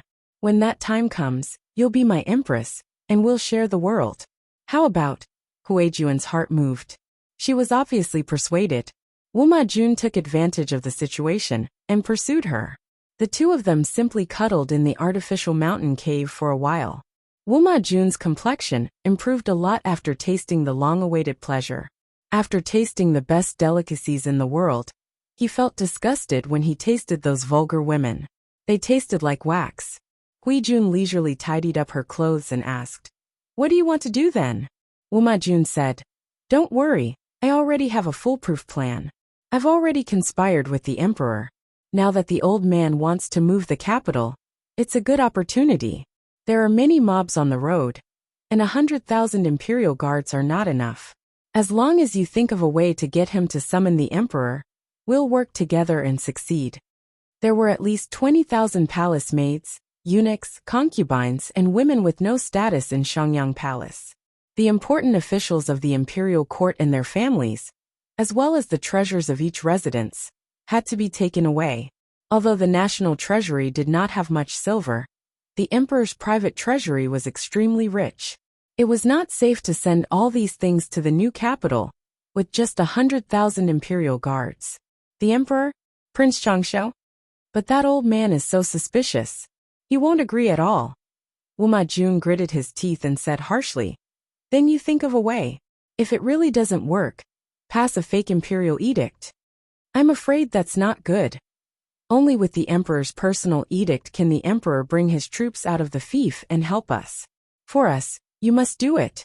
Hui Jun hid her inner thoughts. Her joy was mixed with greed. "I'll give it a try. Does your previous promise still count?" Wuma Jun was stunned. He immediately remembered what he had just said and smiled. "Of course. Other than you, no one else has the right to be the empress." Hui Jun saw that he agreed so readily and sneered. "If the empress is given to me, what about the fourth imperial concubine?" When she mentioned Lu Huan, Hui Jun's eyes were filled with undisguised malice and hatred. Wuma Jun was even more relieved. He coaxed, "When she gives birth, you can do whatever you want with her." He was the son of the first wife after all. Wuma Jun naturally valued him. Yes, although Wuma Jun and Lu Huan had only slept together for one night, Lu Huan was still pregnant. Moreover, Lu Huan was Lu Shi's illegitimate daughter. Wuma Jun needed Lu Shi to restrain the 3 tribes of the north borderline. He could not touch Lu Huan yet. As for this promise, it was just a casual promise to appease Hui Jun. Wuma Jun knew that the emperor was very suspicious. He would definitely not summon Prince Changsha from the fief at this time. So he needed absolute help. This must be done as soon as possible. Hui Jun nodded obediently. Okay. After Wuma Jun left sneakily, Hui Jun walked out in the opposite direction. What a stupid man. Hui Jun looked at his back as he left. Her lips curled into a cold smile. Nation-wrecking enchantress? Speaking of which, she seemed to have slacked off recently. The emperor was becoming more and more obedient to her. He allowed her to enter the study, and she could even read the memorials handed to her by the officials. When she was unhappy, she could even burn them for fun. Under such circumstances, it was not difficult to get a fake personal edict from the emperor. However, she did not want to let Wuma Jun take advantage of her. It would be best if they could fight each other, and not have time to worry about the changes in power in the north. This way, Langjun would be safer. Chapter 394. The relocation of the capital was a foregone conclusion. 6 days had passed since the earthquake. Because Jiang Pingji's speed was considered fast, and the treatment was timely, no plague was discovered in Shangjing. However, according to the cooks who transported the grain, and the troops who provided disaster relief in Fengyi County, signs of plague had been discovered in other areas. Jiang Pingji's hands and feet were covered with medicine. The last day's medicine would be given to the troops, and 1,000 imperial guards. She only needed to rest. Host V. I feel like a salted fish. Jiang Pingji's most important task at the moment was to recuperate and heal the injuries on her arms and legs as soon as possible. In the few days since the earthquake, Jiang Pingji did not rest at all. She led the team to work in the search and rescue area, rescuing people who were buried in the ruins one after another. After all, no one could accurately find traces of life like she could. Therefore, her injuries looked a little terrible. Just as the rescue was coming to an end, Feng Jin and the others strongly requested that she stay in the camp to recuperate. In fact, her body's recovery ability was several times that of a normal person. If it wasn't for the fear of scaring the doctor and making him think that she was a monster, she would have been jumping around a long time ago. Jiang Pingji was bored of recuperating, so she decided to chat with the audience. Perhaps the dark clouds of the earthquake had temporarily receded, but the audience in the live stream had also become much livelier. Big red date. Trash streamer, you're a salted fish. Poor Suku Fengjin and handsome Qiguan Rang. What are they? The ultimate salted fish that was whipped and enslaved by a salted fish? I haven't seen handsome Qiguan for a whole day. Host V, when Zheng has a wife. AI Fengjin Bao Bao. I haven't seen young Fengjin in a long time. The adult Fengjin is so charming. Host V, why you has a wife? The elder princess, go away. In terms of handsomeness, I think Suku is the best. Host, do you still remember that Suku looks very similar to a young and fresh meat here? Let me tell you, Suku has a lot of fans now. That little fresh meat had not been doing well in the past 2 years, so he had been trying to ride on Suku's popularity. Recently, he had accepted a costume drama and imitated Suku's style. Jiang Pingji held the bowl with both hands and blew on it. Then she drank the bitter medicine in one gulp and changed to a more comfortable position.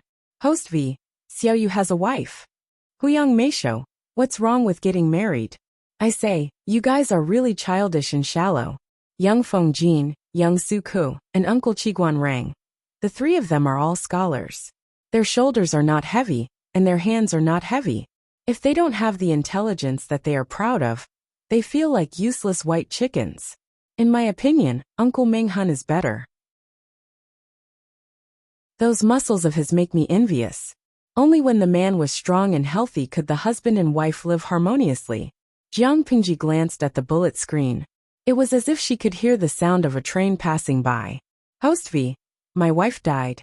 The live stream viewers were speechless. Could they still have a pleasant conversation? Lao Siji Lianmeng. Speaking of which, your friends are all married. Why are you still single?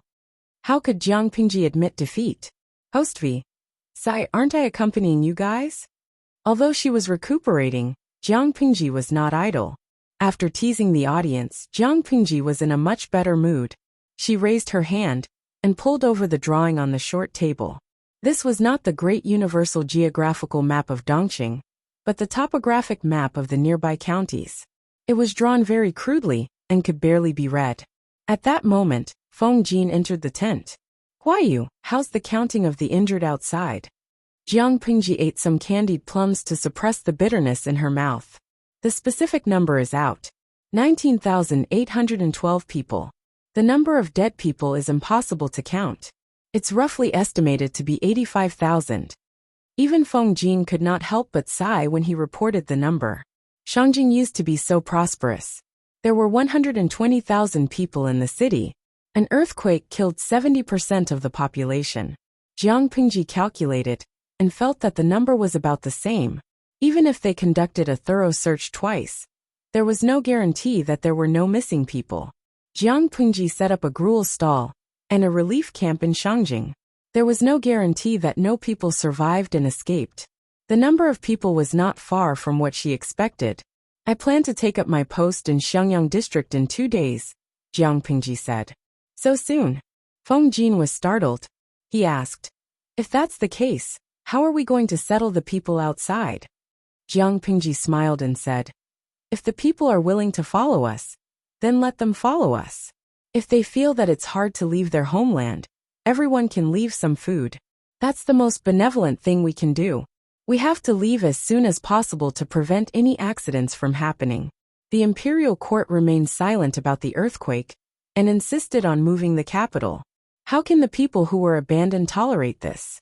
I'm afraid that the people will rise up in revolt. There will be countless mobs on the road. While the situation was not serious, she should take up her post first. With a stable place, Jiang Pingji could think about her next move. Feng Jin suddenly revealed a bitter expression. He said, I'm not afraid. It has already happened. Jiang Pingji raised her eyebrows and asked, are there really mobs? Dongqing was a strange country. There had been natural and man-made disasters all these years, but the people's endurance was surprisingly high. If it was Jiang Pingji's temper, she would have risen up in revolt when the imperial court was in turmoil. She would not have tolerated it until now. There are two groups in total. One group calls themselves the Tsingy Army, and the other the Red Lotus Group. The two groups rose up in revolt within 2 days of each other. Under the banner of heaven is heartless, eliminate tyranny, and create great harmony together. Plead for the people, they made a big fuss. The troops sent 1,000 don of food to Phingy County, but it was almost robbed by the Tsingy Army. Even so, we lost a few troops. As soon as Feng Jin finished speaking, Jiang Pingji looked solemn. There was a cracking sound in the air. He looked down and saw Jiang Pingji put one hand on the table and crushed the armrest into powder. Almost robbed the troops of their food? Jiang Pingji sneered. A strong murderous intent brewed in her eyes.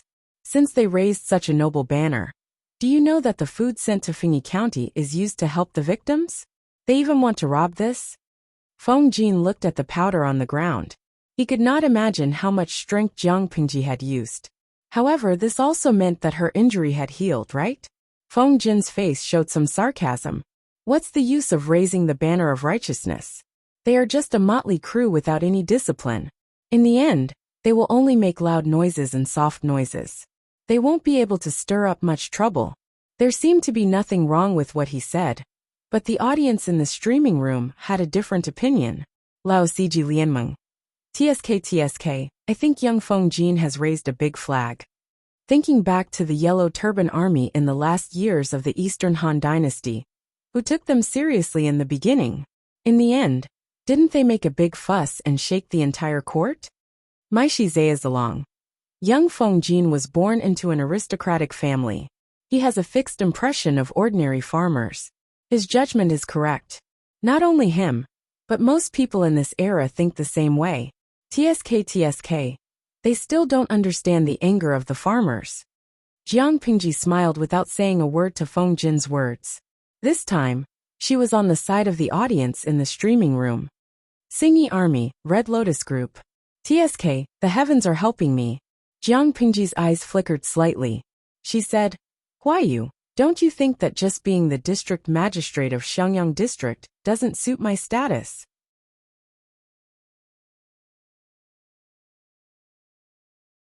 Chapter 395. The viewers in the livestream room were the most sarcastic. Maishi Zayazalong. After watching the livestream for so long, I finally understand that the streamer is different from ordinary people.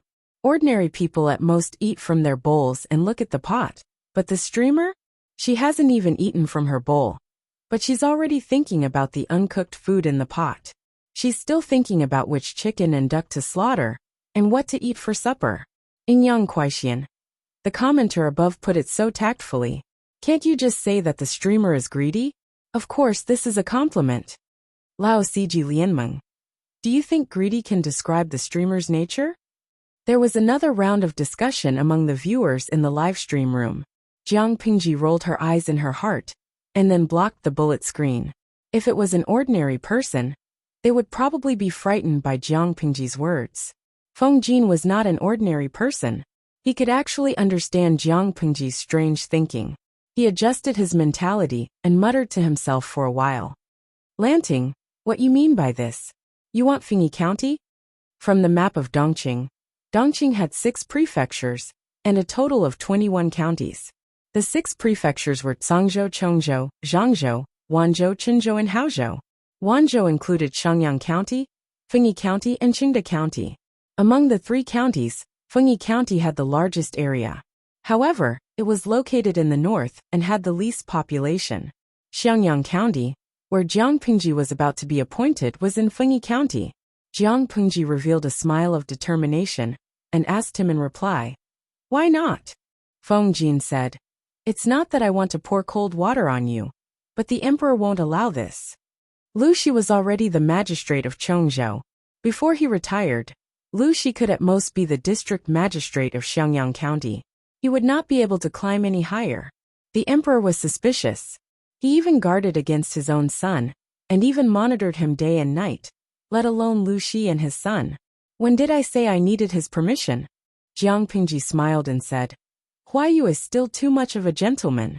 Feng Jin, who was labeled as a gentleman, was silent. The gentleman that came out of his mouth was definitely not a compliment. Jiang Pingji smiled and said, The earthquake affected the entire Wanzhou, and the emperor insisted on moving the capital to Qinzhou. The three tribes of the northern borderline are also eyeing the northern border covetously. In other words, the northern part of Dongqing is in a rather chaotic state, and the imperial court has no time to attend to other matters. Huayu, in such a situation, do you think the appointment letter from the imperial court is more useful? Or do you think a powerful troop is easier to talk to?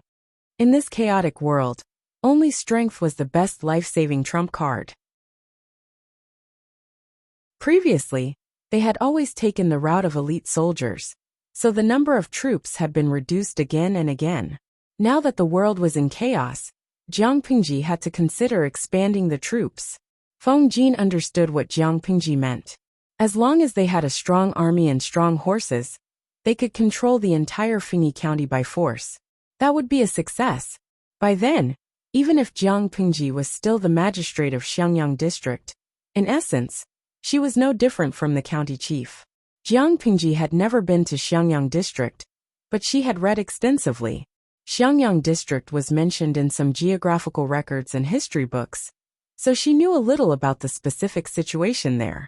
Xiangyang district is a good place to train troops. The terrain is easy to defend and hard to attack. Feng Jin was from Xiangyang County. Xiangyang County was adjacent to Fengyi County, so he had some understanding of Xiangyang district in Fengyi County. He frowned and his expression was solemn. It's true that the land here is vast, but it's a barren place. It's sparsely populated and the terrain is steep. It's not conducive to farming. It wasn't easy to feed the troops. One person was one mouth. In addition to daily training, a person's appetite was twice that of a normal man. The food consumption was huge. The land in Xiangyang district was barren, and there were few farmers. The food produced was not enough to feed the troops.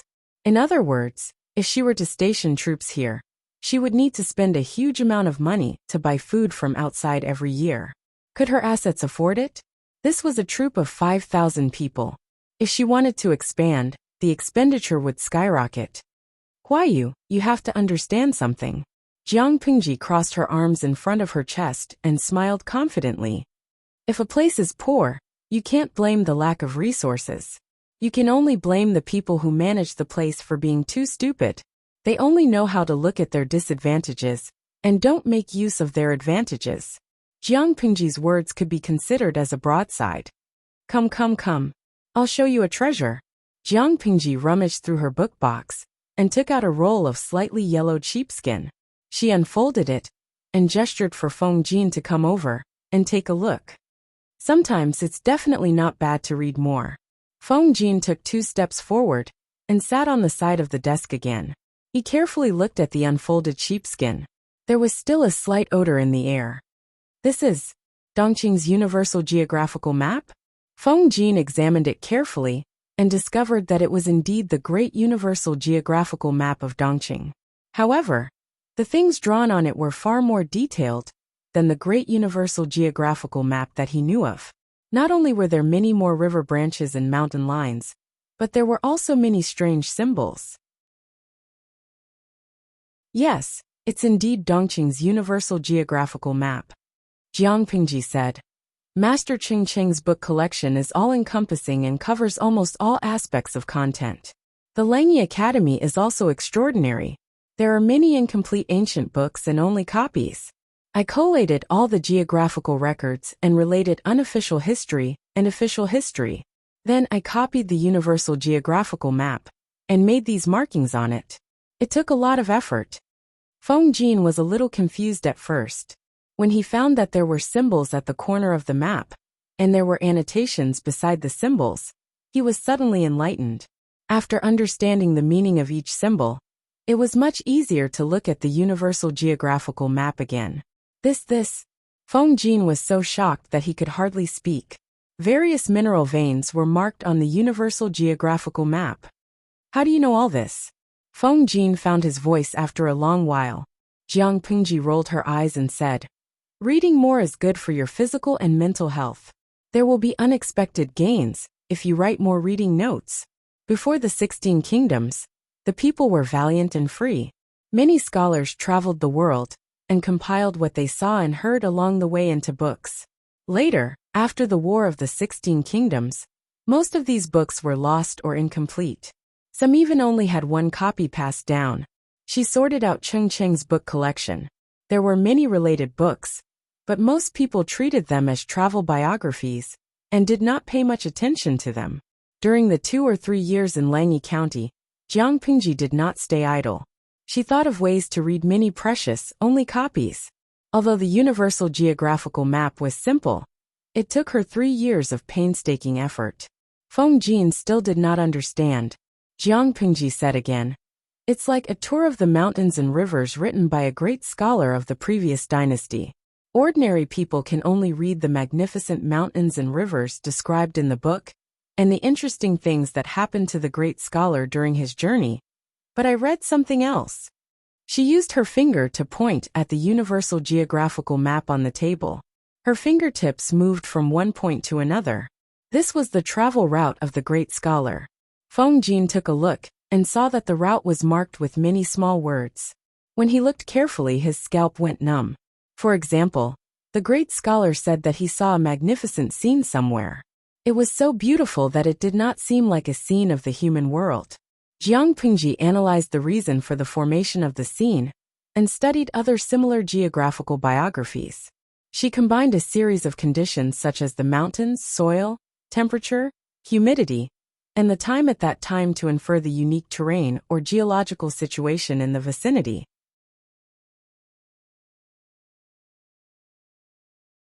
Chapter 396. The future lord is so awesome. Does she still need a salted fish strategist? As a normal person, in Jiang Pingji's words, Feng Jin felt that he had suffered tens of thousands of points of damage. The nerves in the corners of his mouth seemed to be out of control. If it wasn't for his good upbringing, he might have already lost his composure. So you see, according to my initial conjecture, Xiangyang district is not without merit. It all depends on how it is used and developed. Jiang Pingji said, "But these are ultimately my personal conjectures. I still have to personally go to Xiangyang district to know the actual situation."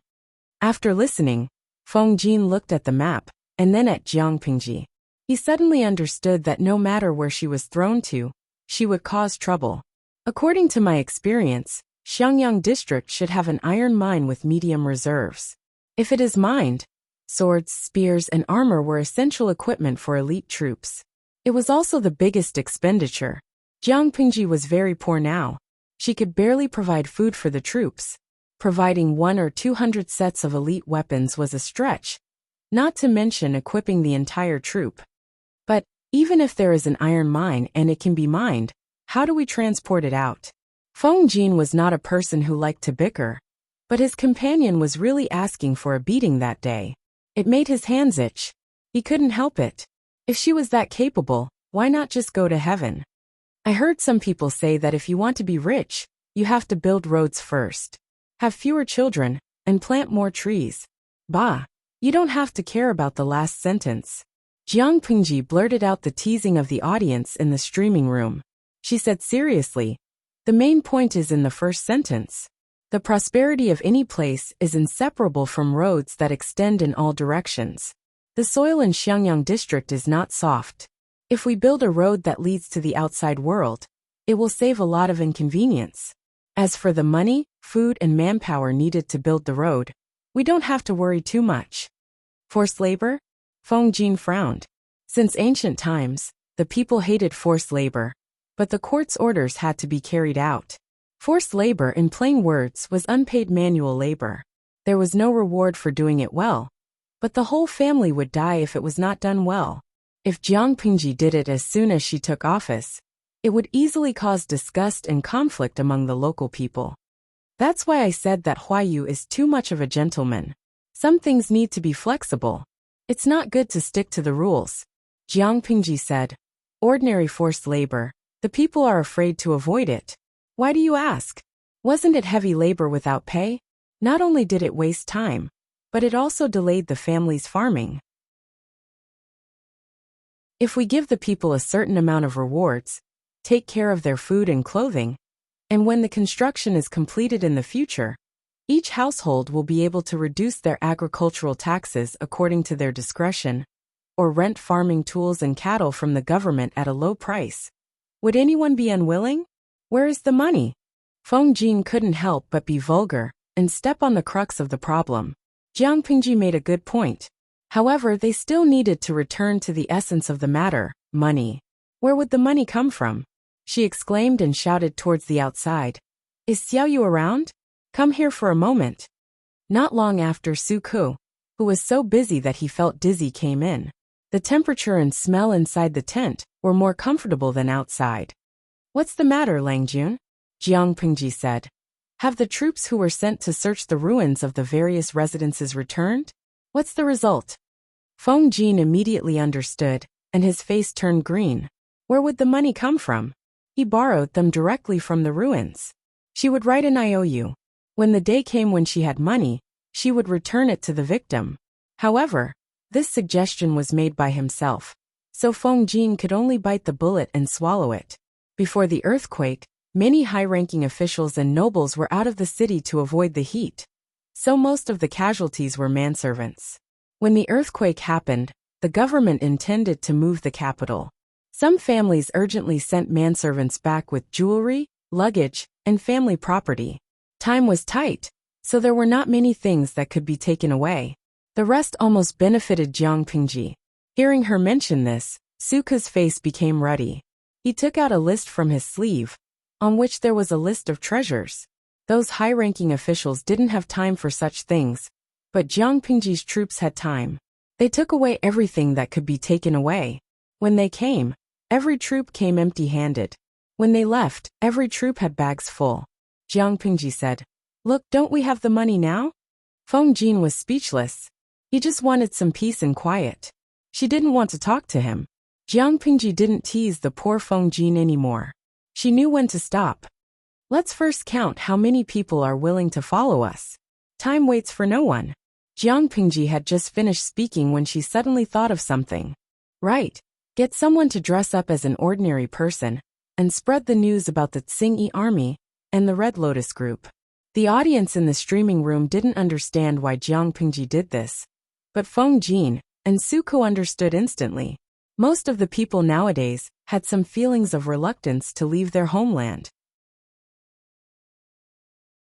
Even if they had lost their homes and the court didn't care about them, many people were still willing to blindly stay where they were instead of following an unfamiliar force to a stranger place to start anew. Jiang Pingji wasn't sure how many of the more than 10,000 people would be willing to follow her, so she simply used a little trick. If they followed her, they wouldn't have meat to eat every meal, but at least they could have warm porridge for 3 meals. Their lives wouldn't be in danger. If they stayed where they were or sought refuge with other relatives, just the mobs on the road would make them die without a complete corpse. Although the reaction arc was a little slow, the audience in the streaming room was still very quick-witted. Many people praised Jiang Pingji's shamelessness. Chao Laura's wife. I don't even help my second brother when I go to the toilet. I'll give it to you. To sell straw shoes. Seeing that the streamer is so shameless, I'm suddenly relieved. Thinking about the romance of the 3 kingdoms. When Uncle Lu was defeated, he couldn't bear to leave the 100,000 people in Xinya.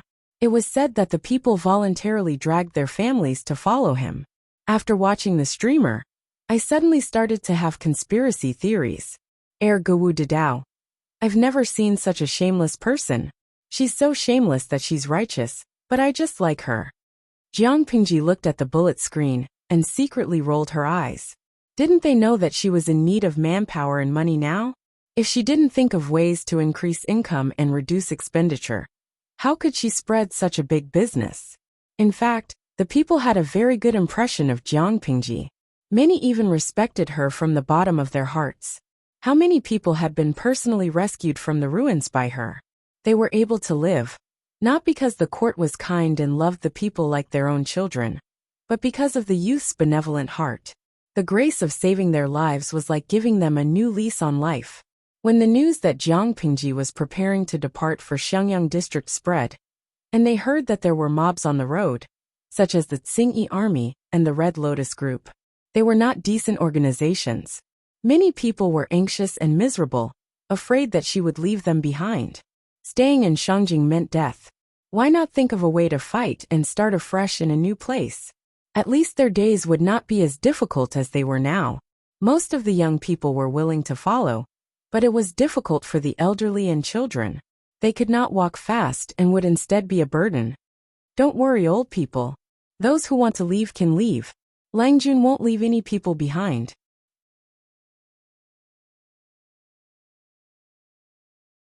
Chapter 397. In less than 2 hours, the news that Jiang Pingji was about to bring people to Xiangyang district spread throughout the camp. Considering that some of the people were seriously injured and could not travel normally, Jiang Pingji deliberately delayed it for a few days. She waited for their injuries to recover before they set off, so that the people could recuperate in peace. The troops and imperial guards who were free were transferred elsewhere to continue to shine. Such a considerate act made many people weep, and it also won Jiang Pingji a good reputation. Some of the people who had wavered even made up their minds, and were willing to leave Shangjing with Jiang Pingji. Luoyue, why are you looking for me? Jiang Pingji was sitting in the tent. She used her right hand to pull off the white dead skin, hanging from the sole of her left foot. Her hands and feet were seriously injured when she rescued the people. Fortunately, she had a strong recovery ability, and the soles of her feet were white again. However, her injuries were healed, but the newly grown skin rubbed against the dead skin, making her feel very itchy. Anyway, she was bored, and there was no one else in the tent. She might as well pick at the dead skin while chatting with the audience in the streaming room. Well, the audience said that today's streaming had a special flavor. A second ago, the audience in the streaming room was teasing her for not having a good image. They did not expect that someone would really come in the next second. According to Jiang Pingji's 5 senses, she naturally knew that Luoyue was coming. She did not look embarrassed when she was caught. She looked natural and pointed to the mat not far away. She put down her left foot and gestured for Luoyue to take a seat. Coach Luoyue, if you have something to say, don't hesitate. Luoyue was also a rough man. Living in the Imperial Guard's camp, he had seen all kinds of scenes. Jiang Pingji was only quietly picking at the dead skin on the soles of her feet. She was considered polite. He had even seen the chief coach of the Imperial Guards pick at his feet and rub the mud off his skin. So he was very calm. I heard that Lu Langjun is preparing to take up the post in Xiangyang district? Luoyue asked directly. Jiang Pingji frowned. She knew the reason for Luoyue's visit. 1,000 Imperial Guards were also a military force. No matter how small a mosquito was, it was still meat. Not to mention that the 1,000 Imperial Guards were all young and strong men, who were carefully selected. Jiang Pingji had no intention of letting them go. Even if Luoyue wanted to leave, she would not agree. She sighed and replied, "It's true. Shangjing is in a mess now. It won't be easy to rebuild it. I heard that the Tsingyi army and the Red Lotus group are going to harm the people. If these people were left alone, it would be difficult for them to survive." However, the earthquake involved many people. Not only did Shangjing suffer, but even Fengyi County and Qingde County were severely affected. There were also mobs on the road. Luoyue looked straight at Jiang Pingji and listened to her quietly. As a young instructor of the Imperial Army, Luoyue had the right to be arrogant. However, he was also a reasonable person who respected those worthy of respect. Undoubtedly, no one could find any fault with Jiang Pingji's actions these days. Lu Langjun is worried about the people and intends to protect them to Xiangyang district of Fengyi County? If we don't do this and leave them be, their life and death will be up to the heavens. Jiang Pingji asked naturally. I admire Sir Lu's benevolence. However, there's something that I don't know if I should say. Jiang Pingji said. Coach Luo, please speak your mind. There are only 1,000 troops under Sir Lu's command. The rest of the troops are in Fengyi County for disaster relief. How can such a small number of people protect tens of thousands of people? Luoyue asked worriedly. Why don't you ask the emperor and let the emperor decide? Jiang Pingji smiled and said sarcastically. Coach Luo, do you really not know? Or are you pretending not to know? Let's not talk about anything else. Even the 1,000 Imperial Guards that Instructor Luo brought with him I had to be thick-skinned to ask for them. Otherwise, you would be preparing to protect the emperor and move the capital to Qinzhou. Her words were rather rude. Luoyue's expression changed slightly. Without waiting for him to speak, Jiang Pengji said, Coach Luo, there's something you're wrong about. It's not 1,000 troops.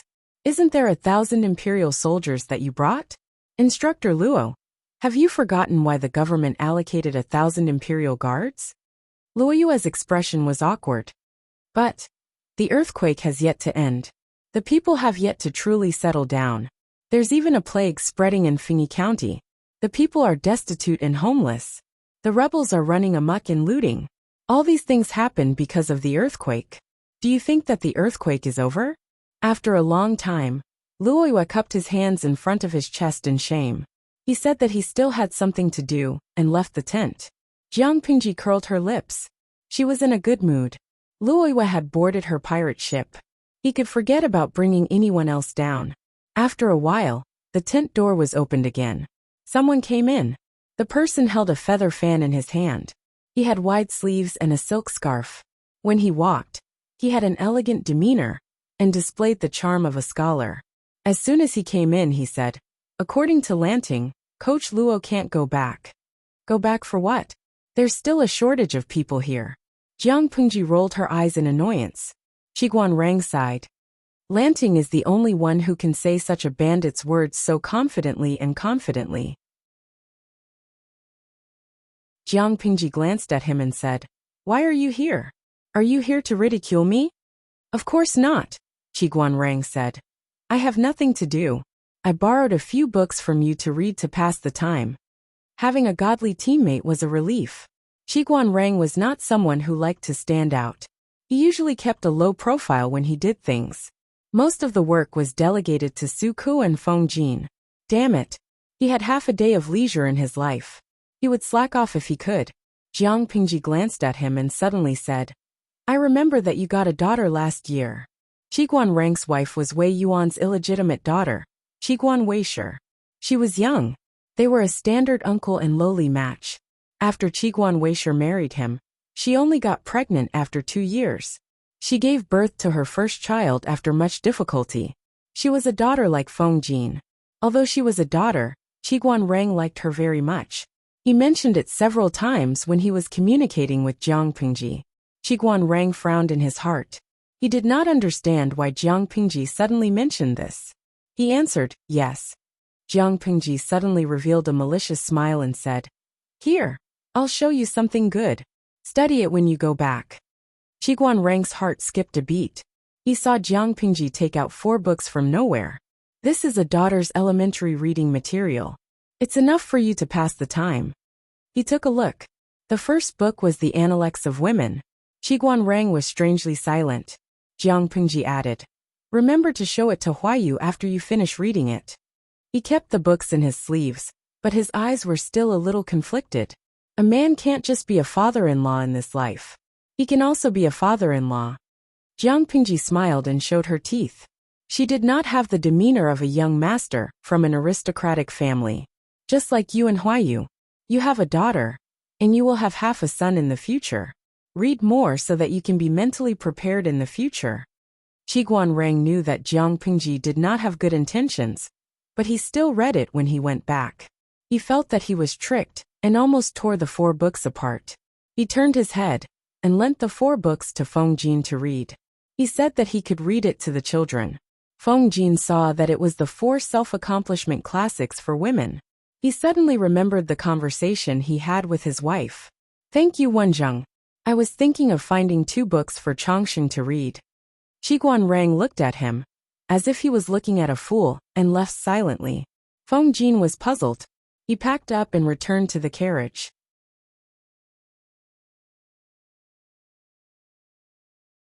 Chapter 398. Zhao Village was a small mountain village at the border of Hejian County. The village was very small. A shout at the entrance of the village could be heard clearly at the end of the village. There were only 25 families in the village. If something big happened to any family, the news would spread throughout the village within an hour. In the past 6 months, the liveliest thing in the village was that Widow Zhao had picked up a wolf girl who didn't speak the human language. According to the analysis of the villagers, the wolf girl had been taken away by a female wolf who had lost her child when she was young and raised as her own child. Therefore, the wolf girl was very aggressive. She scratched whoever she caught. She didn't understand the human language, let alone speak it. At first, the villagers were very worried that the wolf girl would bring disaster to the village.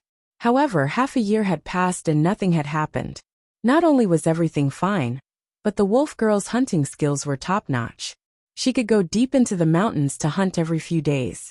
The hunters in the village only dared to wander around the periphery. The wolf girl dared to go deep into the mountains and hunt every time. Widow Zhao had lost her husband at a young age. It was difficult for a woman to live alone. Ever since she picked up the wolf girl, she ate meat for every meal. She could even use wild eggs to put on her face. The wolf girl was a taciturn person. She ignored everyone and didn't talk to anyone. She looked at people as if they were dead. The villagers were afraid of her. Widow Zhao, on the other hand, knew how to conduct herself. When the wolf girl returned from hunting, she would always give some good things to the families. Today, the wolf girl hunted 2 big wild boars and came back. She didn't blush or pant along the way. She walked as if she was flying. Without looking sideways, the wolf girl carried the 2 big wild boars into Widow Zhao's courtyard and closed the fence. "Yao, you're back. Wash your hands and face quickly. Come and try on your new clothes." When Widow Zhao heard the commotion outside, she knew who had returned. "My name is not Yao, The wolf girl crossed her arms and leaned against the door. She frowned and looked unhappy. She didn't like the way Widow Zhao addressed her. Compared to Widow Zhao's fluent pronunciation, the wolf girl's pronunciation was very strange. It was like a child learning to speak. The wolf girl, or Jiang Pingji, had been in this strange, barbaric, and backward world for a whole year. For the first half of the year, she basically lived in the mountains. She knew that she had come to a completely strange, barbaric era. What was worse was that she couldn't speak the language of these backward humans.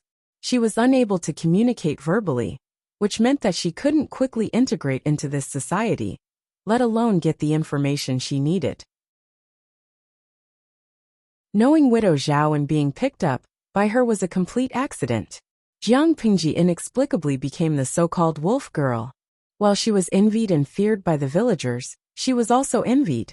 Towards the filthy thoughts of these ancient humans, she only sneered coldly, feeling extremely disgusted with conversing with them. Widow Zhao, on the other hand, mediated between the two, so that she could continue living in the village. Widow Zhao was an enthusiastic person. She pulled her to make a comparison of the new clothes. "I see that you've been hunting in the mountains all day. You should at least change into a set of clean and light clothes. Don't be shy. Let me have a look." Jiang Pingji secretly rolled her eyes. She took the green robes and went to her room. "What about the pigs in the yard? I'll go kill them later.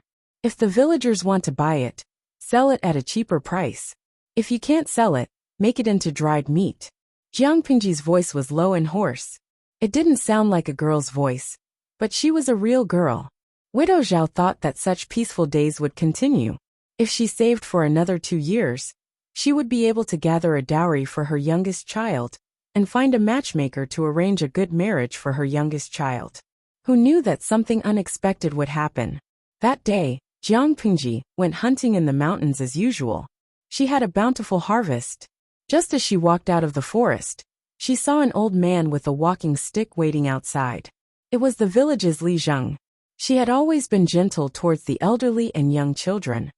"Li Zheng, are you looking for me?" Looking at his posture, something big must have happened. Jiang Pingji frowned. She had an ominous premonition. When Li Zheng saw her come out, he evaded her gaze. Youngest child, something happened to Widow Zhao. Quickly go back and take a look." Jiang Pingji understood what he meant. She hurriedly put down the wild game in her hands and returned to Widow Zhao's house as fast as she could. The fisherman who fished out the body said that Widow Zhao had fallen into the water and drowned. However, when Jiang Pingji looked at her body, she discovered that she had been strangled to death and thrown into the water. She had even been ravaged by at least 3 men before her death. Who was she trying to fool with such obvious marks? Jiang Pingji's expression was so grave that it could drip water. However, the people around her said that she was an untamed wolf. Widow Zhao had treated her so well. Now that she was dead, she didn't even cry. She was simply an ingrate. Jiang Pingji understood what he meant, but she found it ridiculous. Wasn't the best way to answer to the wrongly dead to prove her innocence? Cry. What was the use of crying? Using the excuse of keeping watch at night, Jiang Pingji carefully examined Widow Zhao's body and found a few key clues. She had endured it for a few days. After Widow Zhao's burial, she left Zhao village that night. After half a month of careful investigation, she locked onto 4 suspects. Given that the 4 of them had high social statuses and had attendants wherever they went, Jiang Pingji chose to assassinate them. When she killed the 4th person, there was a small problem. Lu Lanting, you be ****. You actually killed your illegitimate brother with your own hands? Lu Shi pointed at Jiang Pingji with a trembling finger. He was half sober. His eye bags were dark, and his footsteps were weak. It was obvious that he had been drained by alcohol and women. Jiang Pingji didn't like to kill innocent people. She came and went without a trace, so she wasn't afraid that Lu Shi would see her face. What Lu Lanting? She asked in a hoarse voice with a cold face. What illegitimate brother? Lu Shi looked at her in disbelief. Then he looked at the lifeless body on the ground. While he was devastated, he was also furious. Be ****, if I don't kill you today, I won't be able to avenge my son. When Lu Shi was young, he was a famous playboy in Hejian. He was addicted to alcohol and women all day long. He had many wives and concubines in his backyard. He kidnapped countless women and killed even more. Perhaps it was retribution. After they got married, they only had 2 sons of concubines and a daughter of the first wife. One son of the concubine died young, and the other son of the second wife, who survived with great difficulty, became a golden lump. He and his concubine spoiled him to the point of lawlessness, and often did evil things to the common women. Both father and son were not good people, and they had many debts of human lives. As for the illegitimate daughter, she fell into the bandits' lair a year ago. It was said that she was no longer innocent. He felt ashamed, so he simply declared that she was dead and didn't send anyone to look for her. Unexpectedly, she came back a year later and took her illegitimate brother's life. Jiang Pingji frowned. She had a good memory. On the first day she came to this world, she saved a group of girls who were being bullied by bandits. When those girls called her, they did pronounce her name Lanting. Could it be the name of the original owner of this body? I don't know who Lanting is. I only know that the B** starred lying on the ground, and the other 3 B** stards killed the most important person to me in this world. He committed a crime. According to the federal law, rape and murder are capital crimes. Jiang Pingji jumped onto the eaves and used her right hand to grab a stone from the cloth bag around her waist. She hit Lu Shi and knocked him out. After that, she re-entered the forest and lived a carefree life like a savage. If there were no accidents, it would have been a good life. Unfortunately, her neighbors were the bandits who came looking for trouble.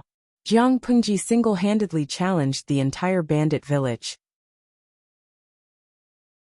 Although she didn't kill anyone, every bandit was injured. The lightest injury was a fracture.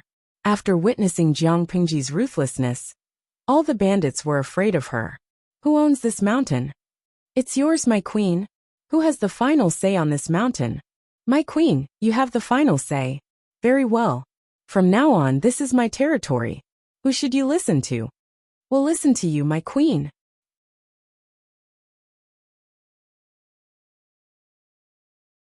Chapter 399. Hey, Daddy's Chongsheng, come and let Daddy hug you. He quietly waited for Wei Jingxian to feed the child and burp. Only then did he reach out to take Chongsheng. His face was full of love. Alas, I haven't seen you for half a day and you look better. Feng Jin didn't even need to write a draft when he praised his daughter. Chongsheng also particularly liked the refreshing smell on his body. She subconsciously got close to him. With her big bright eyes, the father and daughter looked at each other. Chongsheng would occasionally make a strange gurgling sound. She grinned, revealing her bright red gums. Seeing the father and daughter talking in the same language, Wei Jingxian pursed her lips and chuckled. Her eyes were full of happiness. After playing for a while, Changxing began to feel sleepy. Feng Jin put her back on the bed and took out a book from his sleeve. It was said that if a child listened to more introductory books, they would be more intelligent and would speak earlier than their peers.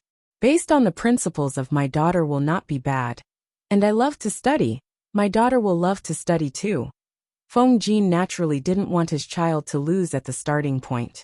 If she listened more now, maybe when she was old enough to speak and learn, she would be able to speak well. Because the baby was sleeping on a cot, Wei Jingxian didn't see what book Feng Jin took out. She let the maidservant wipe her body and felt much better. Only then did she lie back down, feeling sleepy.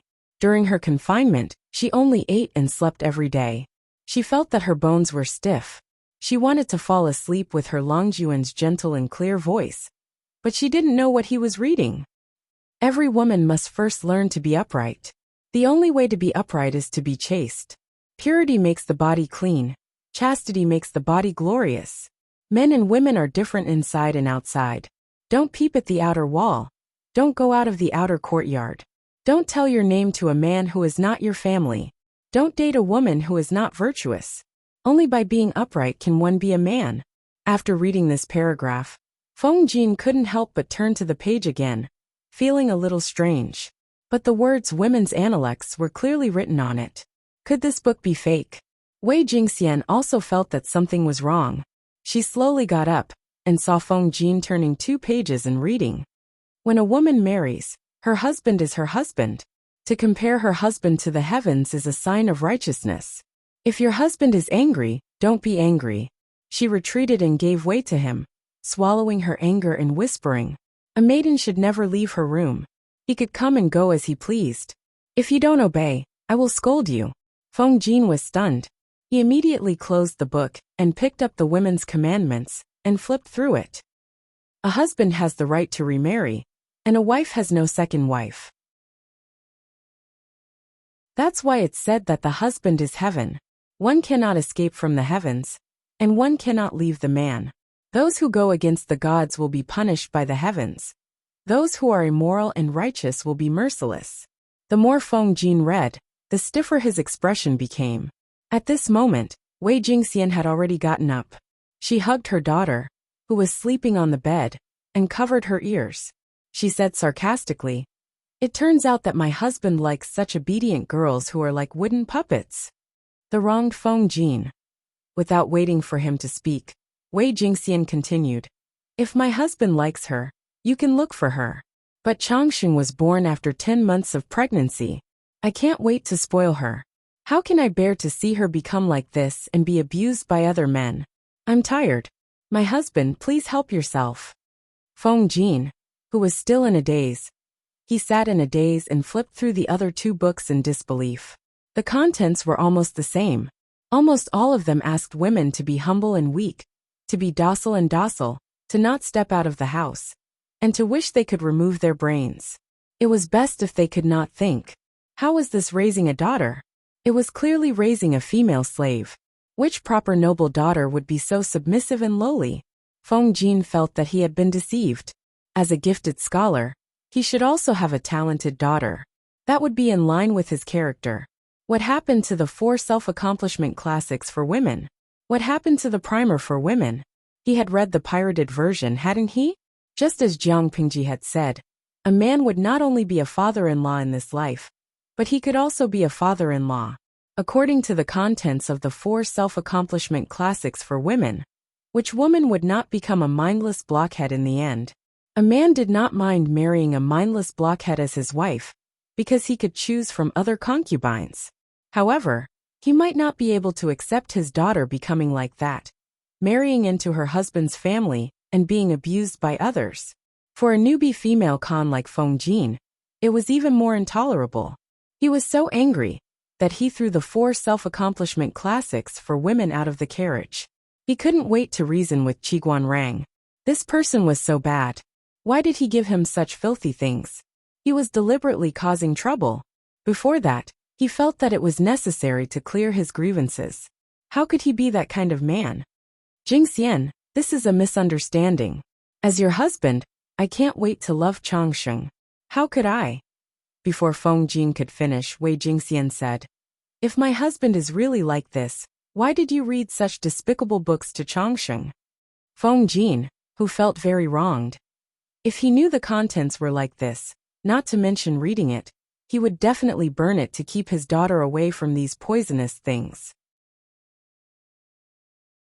This was given to your husband by Wenzheng just now. In order to stabilize the grape trellis in the backyard, Feng Jin sold Qiguan Rang. A while ago, I was chatting with Jingxian. Didn't you mention the 4 self-accomplishment classics for women? I thought it was an excellent primer. That's why there was him. Speaking of which, he felt very wronged. Wei Jingxian was not really angry.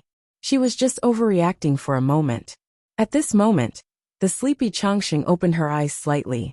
She yawned and squeezed out 2 drops of tears. She looked at her innocently. My husband doesn't know. Nowadays, these 4 books have become a must-read for noble women in Zhongzhou. They are also regarded as the standard by everyone. Before marriage, the husband's family must present a copy to his future wife. Wei Jingxian sighed. She looked at Feng Jin with a complicated gaze. She suddenly mentioned someone. My husband. Do you still remember the great scholar of Zhongzhou, Mr. Wan Changzhai? Wan Changzhai. Of course, Feng Jin remembered. He was very familiar with the great scholar of the present age. Mr. Wan Changzhai had a 15-year-old daughter. Last year, she went to the Buddhist temple to offer incense. She accidentally lost a handkerchief, and it was picked up by a ruffian. When the news spread, everyone thought that the girl had an illicit affair with the ruffian. The girl's original engagement was ruined. She was also despised by her fiancé's family for being an unclean girl. The clan elder was deeply embarrassed. While Mr. Wan Changzhai was not at home, he forcefully took the girl away and drowned her. Drowned her? Feng Jin was stunned. When Mr. Wan Changzhai rushed back, his daughter had already drowned. Not only did everyone not think that it was illegal, but they also thought that it protected the girl's chastity. Because her reputation was tarnished, she had an affair with a ruffian. Only death could prove her innocence. These things were told to her by her close friends. The more she heard, the more anxious she felt. Also, Mr. Wan Changzhai had a sister. She did not get along with her husband's family in the early years, so they separated. To prevent the girl from remarrying and bringing shame to the family, the clan elder also drowned her. Mr. Wan Changzhai was well known in Zhongzhou, but he could not even protect his own daughter and sister. What Wei Jingxian said made Feng Jin feel like he was listening to a heavenly book. She simply added fuel to the fire. I heard that there was a noble widow in Zhongzhou. The Wangmin widow refers to a woman whose husband died before she was married. In order to maintain her chastity, the woman still had to marry the man's memorial tablet. Hence, she was called the Wangmin widow. The husband's parents felt that their son had passed away, and were worried that their daughter-in-law would not be content with her marriage, and would not be willing to maintain her chastity for their son. Not to mention having an affair with another man. They did not even allow the daughter-in-law to self-destruct. Hence, they forced the woman to cut off all 10 of her fingers, to express her determination to maintain her chastity. All these were brought about by the 4 self-accomplishment classics for women.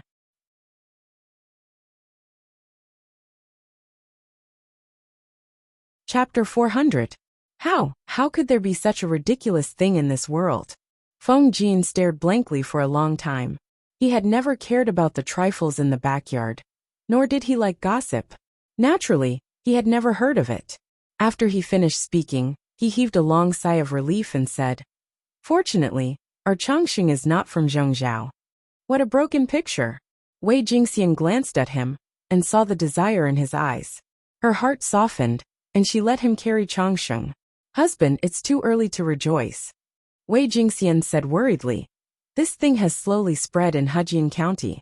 Some husbands even use the 4 self-accomplishment classics for women to demand their wives to abide by their words and deeds. If they disobey, they will be considered unchaste. One is. At this point, Wei Jingxian swallowed the rest of her words. She only looked worriedly at Changxing in Feng Jin's arms. How she wished that she was a man. At least, The standards of men in this world were not so harsh. If that was the case, she would have less worries. As a woman, from birth to marriage to having children, there were too many restrictions and helplessness. Now, with the addition of the heavy shackles known as the 4 self-accomplishment classics for women, she could not imagine what Changxing would do in the future. Although Wei Jingxian did not finish her sentence, Feng Jin could understand what she wanted to express. These books had actually spread in Dongqing. Dongqing inherited the open-mindedness of the previous dynasty, de Xia. The higher the status of a woman, the more freedom she had. However, with the 4 self-accomplishment classics for women, the situation was reversed. Women from aristocratic families were not as comfortable as ordinary women. How could this be? Don't worry. Our Changxing is naturally the pride of the heavens. No one can easily trample on her. Feng Jin's eyes darkened and happened to meet Changxing's bright eyes. He could not help but tease her and said, "If it really doesn't work, we'll find a husband for her in the future. Let's see who dares to bully her." Wei Jingxian looked at the father and daughter and smiled bitterly. Even if it's a son-in-law, this is only treating the symptoms and not the root cause. Can parents keep an eye on their children's marriage for a lifetime? Raising a child for 100 years is like worrying for 99 years. I owe this girl from my previous life. I have to pay her back in this life. Feng Jin sighed. In any case, these harmful books cannot continue to spread. Otherwise, I don't know how many women from noble families will be trampled and persecuted. Women from aristocratic families are born noble. How can they be subservient to others? Ridiculous. Deep in his bones was the nobility of an aristocratic family. If the 4 self-accomplishment classics for women only harmed ordinary women, he would at most frown. He wouldn't feel that there was much harm. However, once it harmed the women of an aristocratic family and his female relatives, how could he sit still? But now, Wei Jingxian was extremely worried. Feng Jin teased Changxing for a while. She frowned impatiently and used her small fist to hit his fingers weakly, as if she was caressing him. "Jingxian, have you forgotten about Lanting?" He took a sip of his daughter's finger. It was soft and tender, with a milky fragrance on her body. It dispelled the tiredness in his heart. Lanting isn't an ordinary person. She won't hide her identity forever. If she succeeded, who would dare to look down on women? You don't have to worry for nothing. Take good care of Changxing, and take good care of your body, lest you fall ill. The environment of giving birth and confinement was so simple, but she and her child were healthy. It could be seen that God also cared for them. Wei Jingxian had been depressed for a long time. She didn't show it usually, but she always revealed a worried expression in private. After hearing Feng Jin's words, Wei Jingxian was so shocked that she almost bit her tongue. "Husband, you mean? Could it be? It's hard to say now. But with Lanting's personality, she can't calm down even for a day. Even if she has nothing to do, she will still stir up trouble." Compared to Wei Jingxian's worry, Feng Jin was very calm. He said, "Now that the chaos has started, the 4 self-accomplishment classics for women won't last long. The people have lost their homes. The young and strong died in a foreign land. If women are still forced to remain as widows in chastity, how can the people quickly recover? If the 4 self-accomplishment classics for women was published during peaceful times, it would indeed have a very good environment to grow." Feng Jin alone couldn't resist the entire trend. But now that chaos was everywhere, just this earthquake alone had buried the lives of countless young men, causing many women to lose their families. If the 4 self-accomplishment classics for women was done according to the content of the 4 self-accomplishment classics for women, if women didn't change, there would be only men left, and no new life would be born. In ancient times, it was the era of agriculture. Manpower was the main productive force. Without people, society could not develop. Feng Jin could see far ahead, so he wasn't worried. Unless Zhong Zhao unified the 5 countries, the 4 self-accomplishment classics for women would not be completely popularized in the next 100 years. Thinking of this, Feng Jin searched for information related to Zhong Zhao in his mind, and a mocking smile appeared at the corner of his lips. "Jingxian, don't worry. Our Changxing will be good in the future."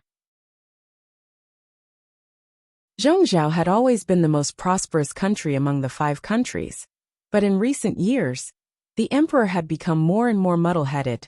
The court was in turmoil, and relatives and eunuchs ran amok. A few years ago, there was even a party rebellion. The once prosperous Zhongzhou was actually following the old path of Dongqing. Looking at it that way, there was actually nothing to worry about. Yeah.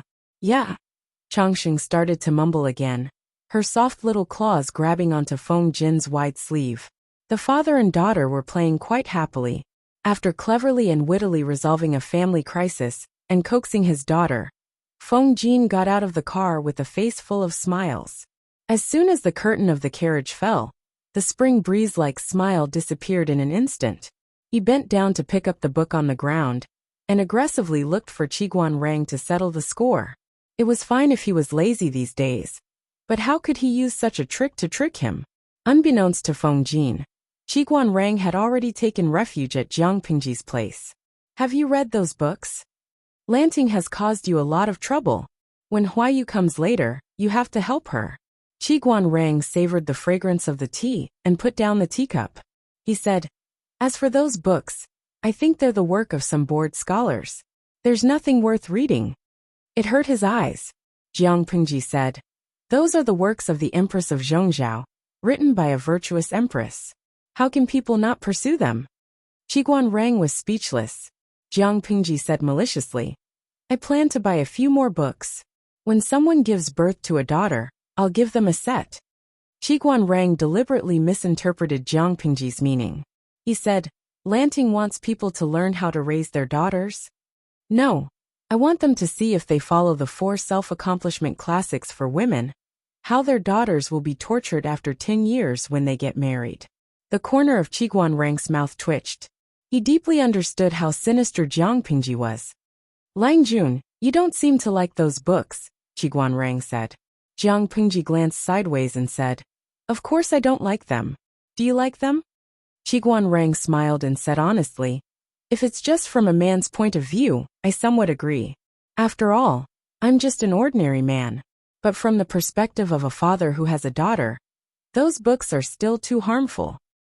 You're tuning in to the Li Mei's Sword of Destiny YouTube channel. We're so grateful for your support. And don't forget to subscribe to join us on this incredible journey through captivating stories.